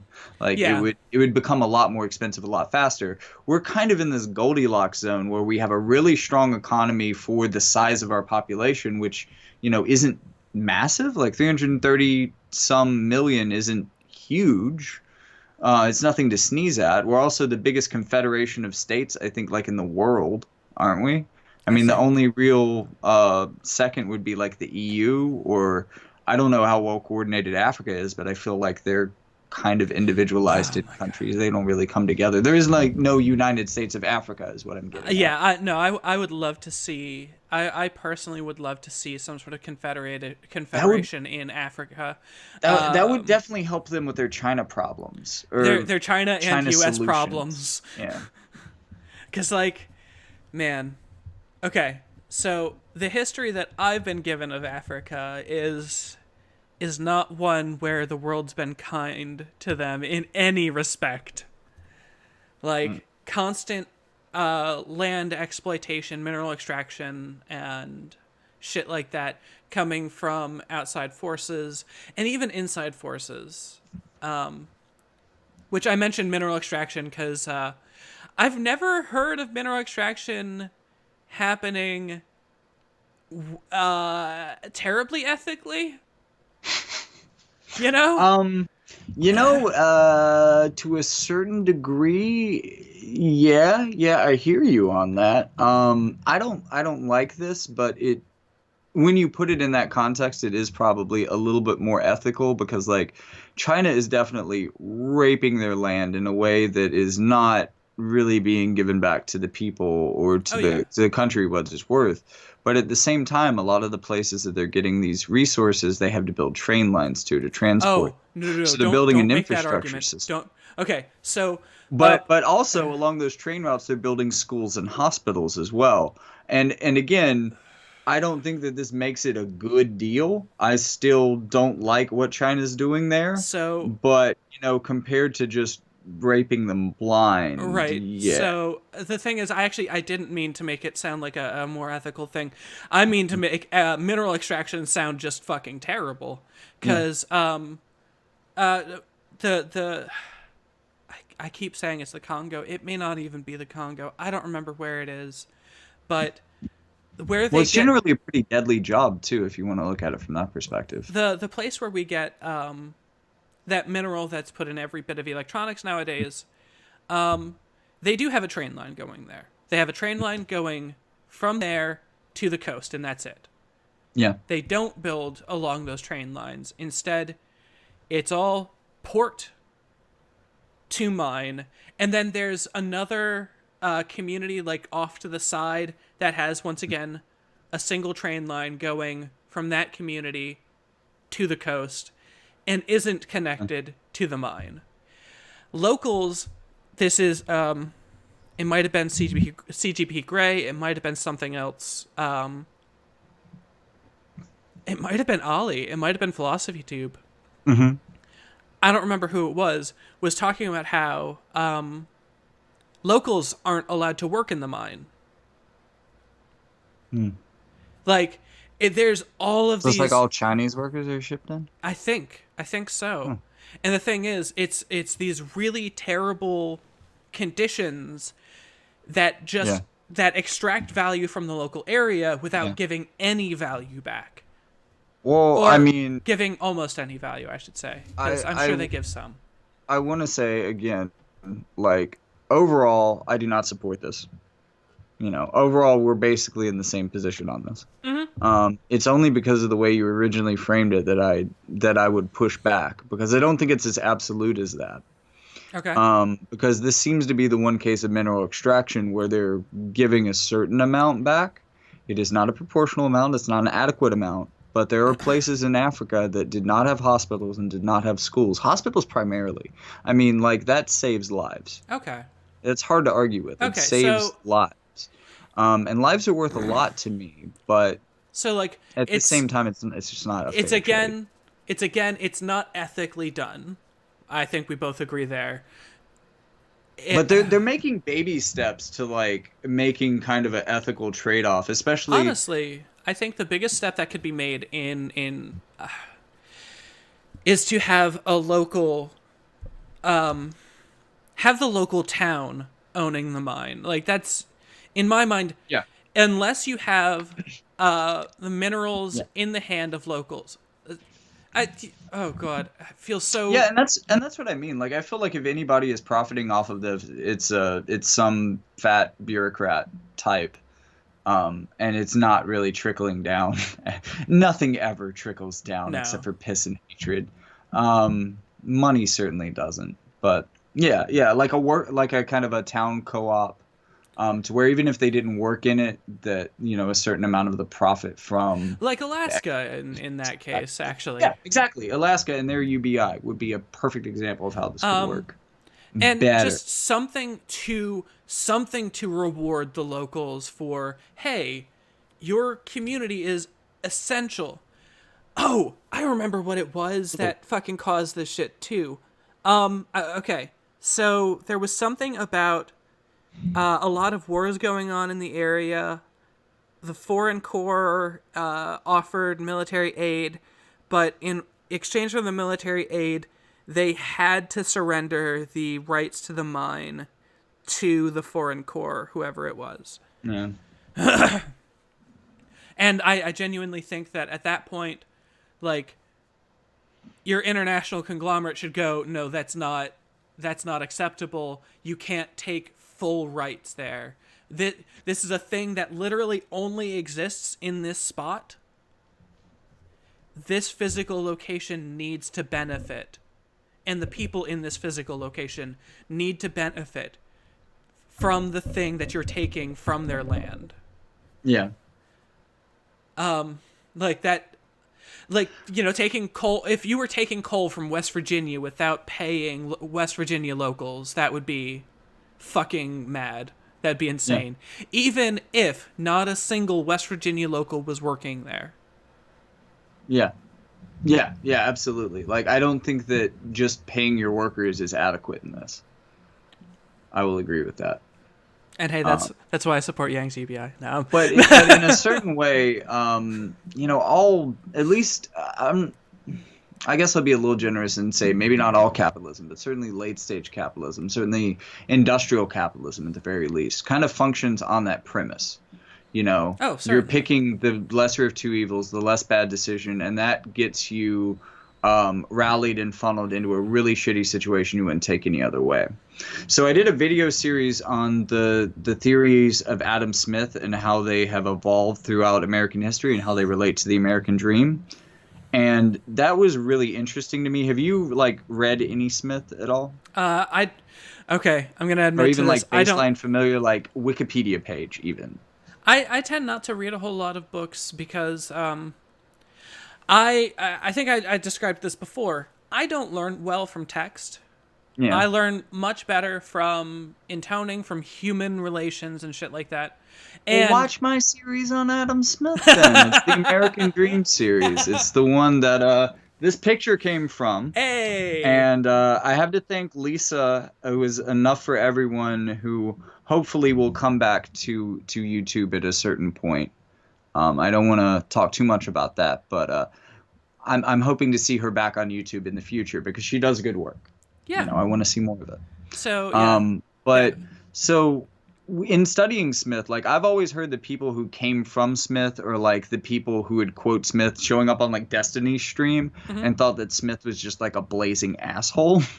But after going back, the idea of the free market is kind of broken up into a series of relationships that Smith believed were crucial. Right. Smith believed that you had to have enough options outside of employment that you could turn down ungainful employment. Yes. That you could not be just bent over a barrel by your employers. And we had kind of a peasant class, especially in the 1700s when Smith was alive, even into the 1800s. So pre-industrial capitalism, a lot of people had the option to go back home to a farm, raise food, take care of a family that way, and just stay the hell out of employment if there were no good options in the area, which had a kind of a feedback that it forced employers to pay laborers more of what they were worth. Okay. But industrialized capitalism, the farm bill that happened in the 1950s, 1960s kind of area that consolidated a lot of family farms. In fact, my family farm got hit by that as well, back in that time. It's really put us in a bad situation of not having that leverage anymore. And according to Smith, the invisible hand of the market cannot operate without us having that leverage. And that's just one of the many relationships that he describes. I'm not going to get into all of them, but it's interesting to see that evolve into over 150 years into Ayn Rand and how she completely fucking missed the humanist elements of what Smith was saying. Man, I was watching Bastiat, who is a Twitch streamer, not that long ago.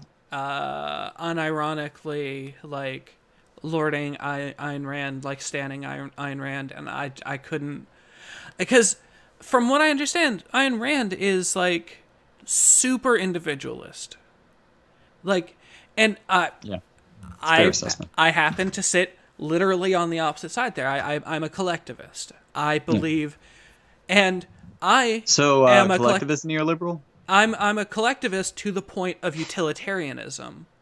I would say You that know what? the Hold on. yeah. This is vaguely condescending. Take it in good Oh, go humor, ahead. but in describing your political leanings, can I just I've call you a Destiny stan? Because like you really like whenever you try to drill um down into it, I just hear Destiny. thing is, actually, probably I do tend to agree with a lot of what Destiny has to say, because I believe in pragmatism. I believe if you're going to provide information, and you're going to try to prove it with something, you have to prove it with provable things.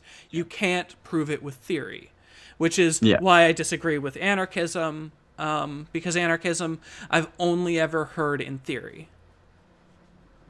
I've only ever heard. Now, you mentioned Italy the other day or something like Yeah, that. did you look into that in between? Because I certainly haven't had time to. I'm I sorry. haven't, unfortunately.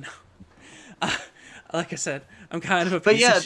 that's kind of where I'm at with everything that I've ever seen about anarchism, like in practice, is that it's only really worked out on small scales.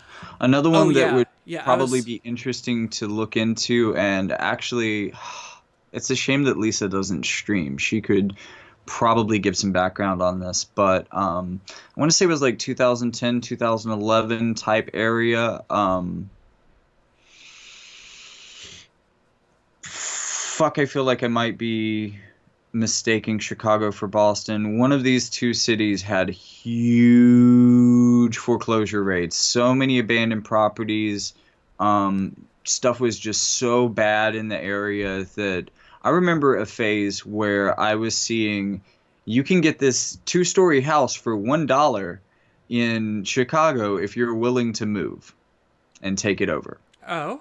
And there were a bunch of anarchists that like bought up neighborhoods essentially. Oh. They pooled their Okay. resources, bought up neighborhoods. They started making like community fire patrols, kind of like community watch instead of police force. To a certain degree, for a period, the government wasn't even really like messing with them because they were just so understaffed. Like the global recession, but the American part of it hit them so hard that the police just I don't want to say they appreciated, they probably didn't appreciate, but like they kind of left that area alone because they already didn't have the resources, so they stayed in like the wealthier areas instead of the anarchist area. And I haven't done a bunch of research on it, but it seems like they kind of took care of themselves for a little while the economy was bad. But when Right. the economy came back, like capitalism just kind of pushed them out. I mean, I'm Okay. not going to say that a bunch of them weren't squatters too. They honestly were, like a Okay. lot of them, but there probably were also a lot of property gotten super cheap by So, collective funding. a way that I distinguish myself from Destiny is Destiny is hugely about individual ownership and like involving the police in your individual ownership. Hmm. Hmm. Absolutely not. I've Yeah. been stolen from a lot in my lifetime, and I hold no resentment for it because I see I'm a little overly generous with the way I see theft. I'm like, you know what? Honestly, I guess it's fine. Oh God, No, no, no. I yeah. feel you. I feel you, and I feel that reaction to it too because I had the same thing happen to me on Plebe stream the other day. Because I was talking about being stolen from. I was talking about like, why I want to secure my property, why I want to get cameras so that I can, verify who did it next time because I know who did it because of what was stolen, where it was, who knew where stuff was, the fact that I'm kind of a recluse, don't let many people in my house. It makes it really easy to like logically figure out. Right. But, as far as the justice system goes, I had no evidence. But I also said, but at the same time, the external forces of capitalism are so horrible. This kid has had a really rough life that I totally empathize with him and wish that I felt like I wasn't. I mean, it's not even the material part that bothers me. Like the TVs that were taken, yeah, that's kind of inconvenient. I'm not a big TV person, anyways. Like, I don't know. Half the time, this is the most I use this for, unless I'm doing green screen work, because like the preview window on my laptop's like that big. Okay. So like honestly, putting out a TV like that Yeah. blows it up to that big, but it's still better for like being able to see what's going on if I need more feathering or whatever. But that part didn't bother me. It was kind of the fact that this person didn't have anything from stopping them from doing it again, that they might get braver, that they might like break in with a crowbar again and then just beat me over the head with it while I'm sleeping. Like, and the trauma from that, the things that I constantly had to go through as a result of that, that makes me want to bring something in. But at the same time, You, so you well, no, understand? no, he's a shitty person. I honestly don't think that he stole any of these things. Several of them not necessarily being valuable or valuable on a secondary market. You know, it was a little bit of spite Right. rather than Uh, like I need to get out of poverty. But at the same time, like you have a hard life. I really don't want to make it harder for right. you. And I even said this on a video where like I went through the whole genesis of the things that this person had done and the multiple times, and I kind of said like at the end of it like, but at the same time like I know that calling the police is only going to make this hard life harder, and Right. because of the way our criminal justice system works, it's just going to be shittier for them when they get out. They're going to be more likely to do bad things in a certain way. Yeah. I don't know, it's a rock and a hard place, like everything in capitalism is. Like Forces us to make bad decisions because they're the less bad in there some way. there have been multiple occasions where like I've invited somebody into my house like just because they needed a place to stay. When I was working at Macy's at one point, a woman asked me, hey, it's just going to be overnight, but do you mind if I stay in your place? And I'm like, okay. And just on the way back, because I've been stolen from a lot, like I said, I've when I was living in a house with no power at one point, and I had someone stay with me, and they stole a bunch of stuff that was not mine, but it was the person who owned the property, so like it was a friend of mine, blah blah. Felt pretty betrayed. So this woman, I'm just like, you know what? Yeah, you can come and stay. I don't mind, and I'm not trying to be rude. Just don't steal from me. And she's like, what the fuck? And I'm like, I don't think you're Yeah. going to, but like, if I say it, you're less likely to do it. And then I Yeah. continue with, and if you are going to steal from me, just leave the laptop. Oh yeah. Oh my God. If they had taken my laptop, I don't know that I would be able to be a good pacifist about it. Right? Like That's all. that. This Like, it's because then you're getting at my livelihood in a way that I most likely cannot replace, would not be able to replace. It would destroy my livelihood for a long period of time. And one of the previous times that I can't even get into detail with on stream, effectively what they stole from me did steal my livelihood for damn. like a year. And that was, I had to make a video to even let out the amount of pain that I felt to even feel okay with that of happening, Right. which is better than me breaking kind of the vow that I've made to myself in regards to pacifism. Yeah. Like and okay. So just we're gonna talk about specifically that one Destiny stream because I think it's an important one. He specifically mentions like being able to castle law and being able to shoot someone if they come into your house and take your stuff, whatever. I don't know if you've seen that one Yeah, or if you've seen the VOD. I think he did that a couple of times to varying degrees. I may not have seen the exact one that Yeah. you're talking about because it puts out so much content, but Oh, I like, know. Well, yeah, I know his general position on it, he and I streams like disagree with it. 8 to 10 hours a day, and that shit like I okay. mean, So like, the to you be honest, like, I don't want to shame, but like, he seems a little bit sociopathic in some ways. Like, he oh just he doesn't talks have about a that. lot of like, yeah. I mean, he even But kind of self-identifies sometimes, actually, but like, I'm going to disagree with that because you mentioned something. I can walk you through from what you were just saying about being afraid but slightly vindictive of this person who stole from you. Mhm. And there's a clear line that leads from that to where Destiny is at. You can see that Yep. path, right? Yep. Oh, and that's the scary thing, like, because being a pacifist, really being a pacifist is hard. It is very hard. There are so many easy knee-jerk reactions that can either quickly or over a period of time lead you to that position where you think that that stuff's okay. Oh yeah, but And it scares me that I might ever think that way. Like yeah. that scares me in and of itself. And like fuck, you mentioned me as a Destiny stan, and I'm using Destiny as a frame of reference, but I think it's because I'm using him because he is such a good and available frame of reference. It's why on our Lefty pages, whenever somebody shit talks Destiny a whole bunch, I start like gnashing my teeth together because I'm like, listen, he's such a valuable resource of a human Yeah, being. I agree. A lot of his ideas I genuinely think are good. And I think they're very good to the left. I think he's good for the left. Both in his I think that he's good for the left in at least so much as the way that PewDiePie is good for the right. Or um Joe Rogan. Maybe Joe Rogan would be a yeah, better I was gonna way say of saying it. let's walk that one back if you wouldn't. Yeah, yeah. I mean, well, honestly, Oh, the reason I would walk that back the oh. most is Okay, because so I don't watch PewDiePie at all. you mean But implicitly more than like he's implicitly actually, good for the left. yeah. Yeah, Okay. as in he's a starting point that leads people to other leftist stuff, whether this be through algorithmic connection or through slowly opening your mind.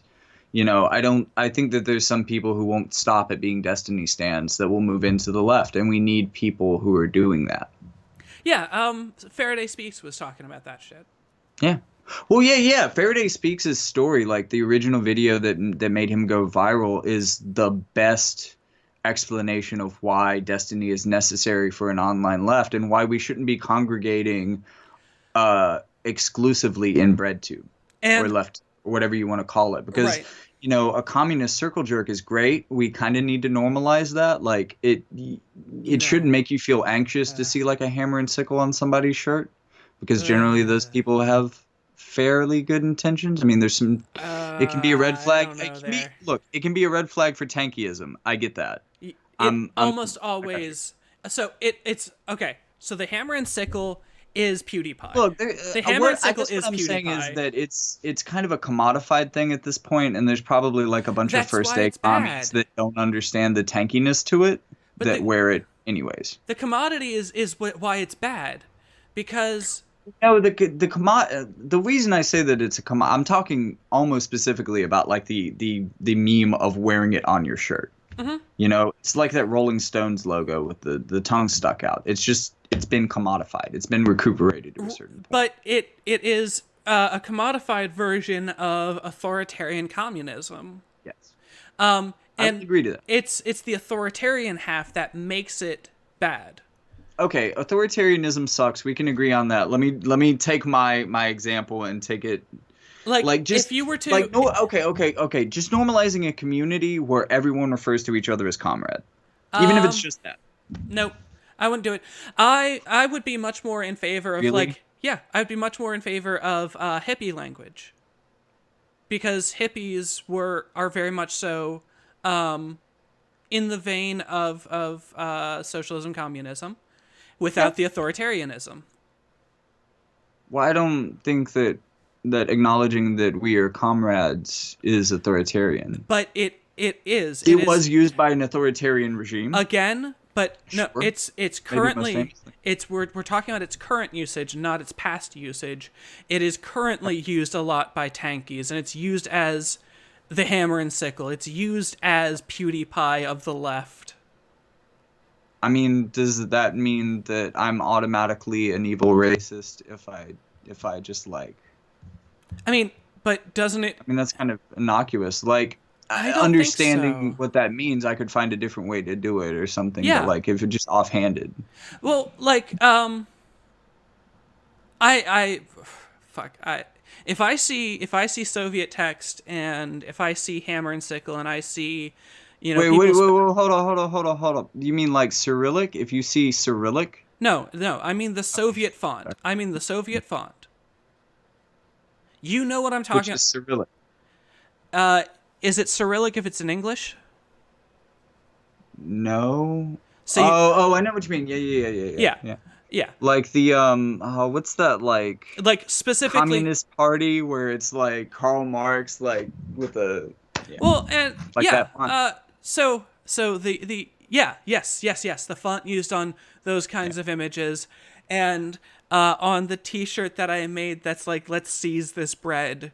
Okay, so you are a good example of why it is dangerous to have all of those people congregating in a Yeah, like a far left corner, yeah, because it gives you that perception of all of them. right. Whereas I would argue if this was more normalized and decentralized from like just being a tanky thing, if it was kind of within the funnel in different places, they couldn't use it exclusively that way.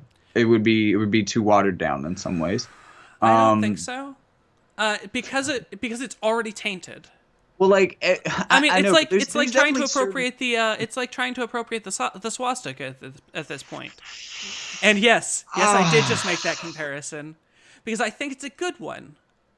It's I think it's a straw man.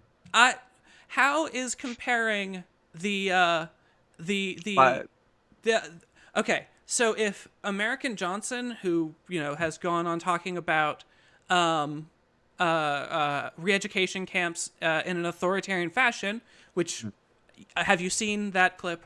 Okay. I've I That don't video, I I should don't know say. what you mean by that clip, but I have seen American Johnson kind of go that direction, Right. and for all the reasons we talked about yesterday, it's kind of a red flag for me. It's one of the reasons why like I'll watch, but I don't subscribe. Right. And I still get enough like through the algorithm that I don't really have to subscribe. I get the better stuff or the more popular stuff, I guess, that way. But Honestly, like I'm always you a should. little bit scared to give him a shout out because where might he be in a year? Right. And honestly, you should look at the less popular stuff. You should look at the bad stuff. I And don't have time for that. I This know, I fucker posts know, a lot I too. know, I know. Uh, but looking Look, at the, if I follow every I leftist on know, the right? damn internet, I will not have time to make But my own leftist media. uh, I don't know. You could make leftist media like Karl Marx did, critiquing other leftists. But I wouldn't have the time to write I the know, I critique know. unless I wrote it while I don't I just can't Right. multitask like. Yeah. No. It's why I don't create content for shit, except for these streams. Yeah. But he goes down these roads. Mike from PA. What's his name? Central Committee. Which, you know what? Listening to streams and podcasts like Mind Waves is really, really good to get a gauge of the online left, and like why it's kind of bad because you get bad faith actors like Central Committee, who I genuinely think of as a bad faith debater, bad faith actor, and has been called out by other leftists as being such. Okay. So let me try to pull back the goalposts and see where we agree on this. Okay. Is that acceptable? Yeah. So maybe it might be better to say like I just want commie stuff to be normalized that doesn't necessarily imply tankiness. Yes. Or normalized to the level that it doesn't imply Well, tankiness. that's why I said hippies. Like you use hippie iconography because hippie is And a hippies non. were big on building like structural functional communes. Mm-hmm. Like if you actually want to look at any like functional history of communism within the United States, you could look at literal hippie communes I as a good think, not, yeah. And not at honestly, scale. you know what's great? You know what is great on that one? You can even look into ancient history for that one because hippies did not start in the U.S. Hippies, if you want to stretch the definitions, started in like ancient Greece with Epicurus. Right. So what my point was is that while I certainly see a value of a group where sitting around talking about Marx or calling each other comrade, even if it's ironically and in a non-tanky way, is okay. There's steps between that. Hippies But might be here in the middle, and unfortunately, there's not necessarily a hippie movement right now, or the same as what but we're do you see referencing. do you see the correlation that I would draw that an average uninformed individual might be able to draw between the swastika and the hammer and sickle and the tanky font? Enough that I can say that it's a straw man. When I say that it's a straw man, I mean not that it is the most bullshit of arguments, like you're grasping at straws, kind of like, I'm yeah, absolutely not. yeah, but I feel like there is a matter of scale. You know what? So like, looking at communist history. If you wanted to talk about communism in Russia during World War I, fuck yes. You could No. talk about That China and specific brand of war communism that happened during that period where they were just executing somebody and their family for hoarding grain because other people were starving Mhm. because they didn't have any other way to feed themselves. Yeah, that's messed up. But that is kind of what people reference when they think of communism because that is what has been propagandized. But Right. unfortunately, that was a pretty short, I mean, fortunately, I'm sorry, not unfortunately, no, Right. very fortunately, that was a short window of time within the overall communist phase of Russia, which doesn't mean that they wrinkled out all of the negative parts or that they were explicitly unauthoritarian Yeah. afterwards. But, It's that is what people jump to because that is what this far over from this far on the left and over talks about when they talk about communism, and we need to normalize talking about all those other parts in an honest way. right. But it's why I use Daddy Santa Claus himself, Karl Marx. It's why I'll use his image. I'll use iconography which pops up around him Yeah. because the Soviet font not associated with Karl Marx, the hammer and sickle not associated with Karl Marx. Oh, hey, I just had this thought in my head that was like, you know what? I really do like what you did with the group photo with the with like streamer Karl Marx. Yeah. That was great to me. And you know what? You really established that Facebook group, and I think we should plug it, especially now because I might have to leave soon because I didn't eat before this, so I definitely need the 30-minute break. Okay. Actually, Absolutely. So we we have like have 7 more minutes to give me that 30 minutes. So if you want to kind of tell people why they should join the group, I could talk about after that, like what I'm thinking about doing with the Discord okay. and where we go from there and kind of have a call to action for our audience that is stuck around. Okay, so Jackie and I are working on a group network thing called the Left Can Media, where we are attempting to get leftists outside of YouTube working together to collaborate on things like blogs, vlogs, video content, streams, podcasts, and to collectivize. Music would be cool too. Oh, We haven't yes. explicitly said this, but like I want some leftist like rappers, punk artists, I know a leftist folk punk group. I know one personally. They know more. We should get them in on this. Notes to myself for the future, but Absolutely. And what I specifically am pushing for is the spirit of collaboration and combined research and academics. So if you are a leftist who is looking to do leftist critique of video games, perhaps we have a leftist streamer who's playing a particular video game that you would be interested in critiquing or doing readings of.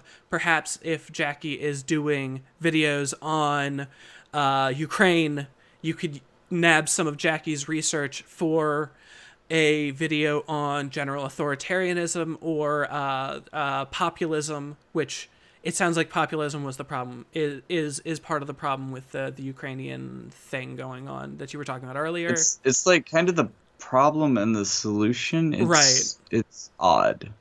But the group is the Left Can Media. We have a Discord, which in any of the VODs, if you put up a VOD on your channel, I'm going to put up a VOD on Mr. Nobody's. I'll put links in the description of mine. Sorry. So Twitch allows you to download the video afterwards Mhm. to put up on, to edit and put up on other channels. Oh yeah. Yeah, so you can put it up, you can download it, edit it, and throw it onto your YouTube channel. Yeah, I'm going to do that. I'm definitely planning to do that. I'm just glad that Twitch makes it easier than I was expecting, since I'm still kind of a Twitch boomer. Yep. So on any of those, I would just ask that you add a link to the Discord, the Facebook group, and the Reddit. They're all super small right now, so don't go expecting too much. But I do hope that anyone who's interested will join. Unfortunately, we only have like 2 viewers right now, so I think that's us. I think that's you and Yeah. I go through we this do right now. I mean, if people start putting this up on YouTube, I plan to put this up on YouTube. the future viewers are going to see this, and maybe they'll stick around longer than some of Absolutely. the Twitch people had time to today. Absolutely. And that's why I went through the whole spiel. Just make sure to edit, like, around all this stuff when you're editing the video. And yeah, if you wanted to talk about the Discord. Oh, so the Discord, one thing I like about Discords is the ability to take a server and break it off into separate channels. So, like one thing specifically, I have a little bit of a fear about memes being so easy to make and so massively popular that something will hit the zeitgeist like Baby Yoda and it'll just take up um, some of the promo space or some of the white space that creators that are putting like 48 hours into a single piece of media, a link that they can really only post once without coming across as spammy, getting lost in a sea of Baby Yodas. But on Discord, you can have your own, within the server, your own channel that's just nothing but memes. All the memeaholics, like, you don't even necessarily have to like the Facebook group or even the ethos of that. You can just be here for leftist memes and just come to the Discord and just sit exclusively in the memes channel. If that's what you want to do, that's cool. And I think that that's the best way to like incorporate memes, because I think memes are a great way to have communities give back little bits of time, energy to creators, and also to interact with them in a way that isn't entirely parasocial. I don't know. Right. It feels core to a lot of modern fan communities, so I don't want to exclude it, but I also don't want to drown out what could genuinely be a good incubator for leftist content creators. But in that vein, we're also going to have like a music channel, a video channel, maybe even a channel for each platform. So like Yeah, that would be I pretty don't dope. know if there's like a registration wall for some of these video platforms that, if you've already registered for it, you can just go to that stream and watch stuff on that, like you would with a YouTube account, maybe. But I know you can stream to Discord itself, so that's pretty cool. yeah, yeah. There's Um, also voice chat, which is pretty deep. what's that? There's also voice chat. Oh, yeah, yeah. Pretty cool. Which is what I was suggesting And originally I need before to you learn more suggested about the Skype. bots too, but E- that's an interesting possibility. I've always had to have other people build bots for me because you mentioned being a boomer. My dude, Mhm. I am so fucking bad at like everything. Like fuck, dude. The closest I've come to like real automation with this type of stuff is using IFT, which is an app. It stands for if this then that, which is Oh, just kind of a cool. programming thing. I But love it's that a name. really simple way to like make automations between social media channels.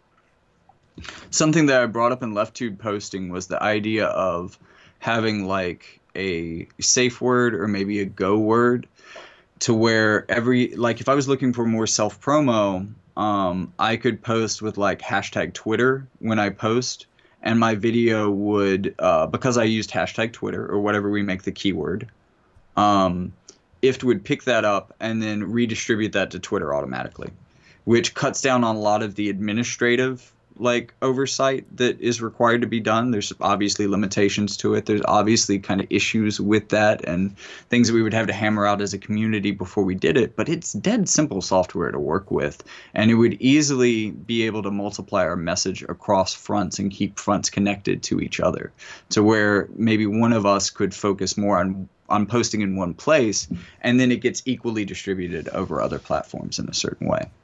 And it can also get pretty specific. So it could be just videos so that we don't have a bunch of text posts going to Twitter. We could use a safe word so that it's all videos unless they use the safe word. Or it could be a go word where it's only videos with the go word. Okay. So like And there's a bunch of cool options. yeah. And honestly, I'm all about collectivizing for diversity of skills. And I think if anybody else is interested in trying to amplify the left and Good collectivize old their own, leftist tech support. It's got yeah, to be leftist tech. I feel like that's a channel like that I should ironically reach out to for this, but like seriously, if you're leftist tech support, help us out. We'll yeah. appreciate it. And if you are a leftist looking for tech support, you should also join It's because because it's bound to show up at some point, and they'll help you with it. yep, I mean, we all have our platforms that we're comfortable using in ways that we're comfortable using them, so we can all help a little bit. Mutual aid. big thing. So if you're looking for that help, reach out to us at the Left Can Media on Reddit, Facebook, and Discord.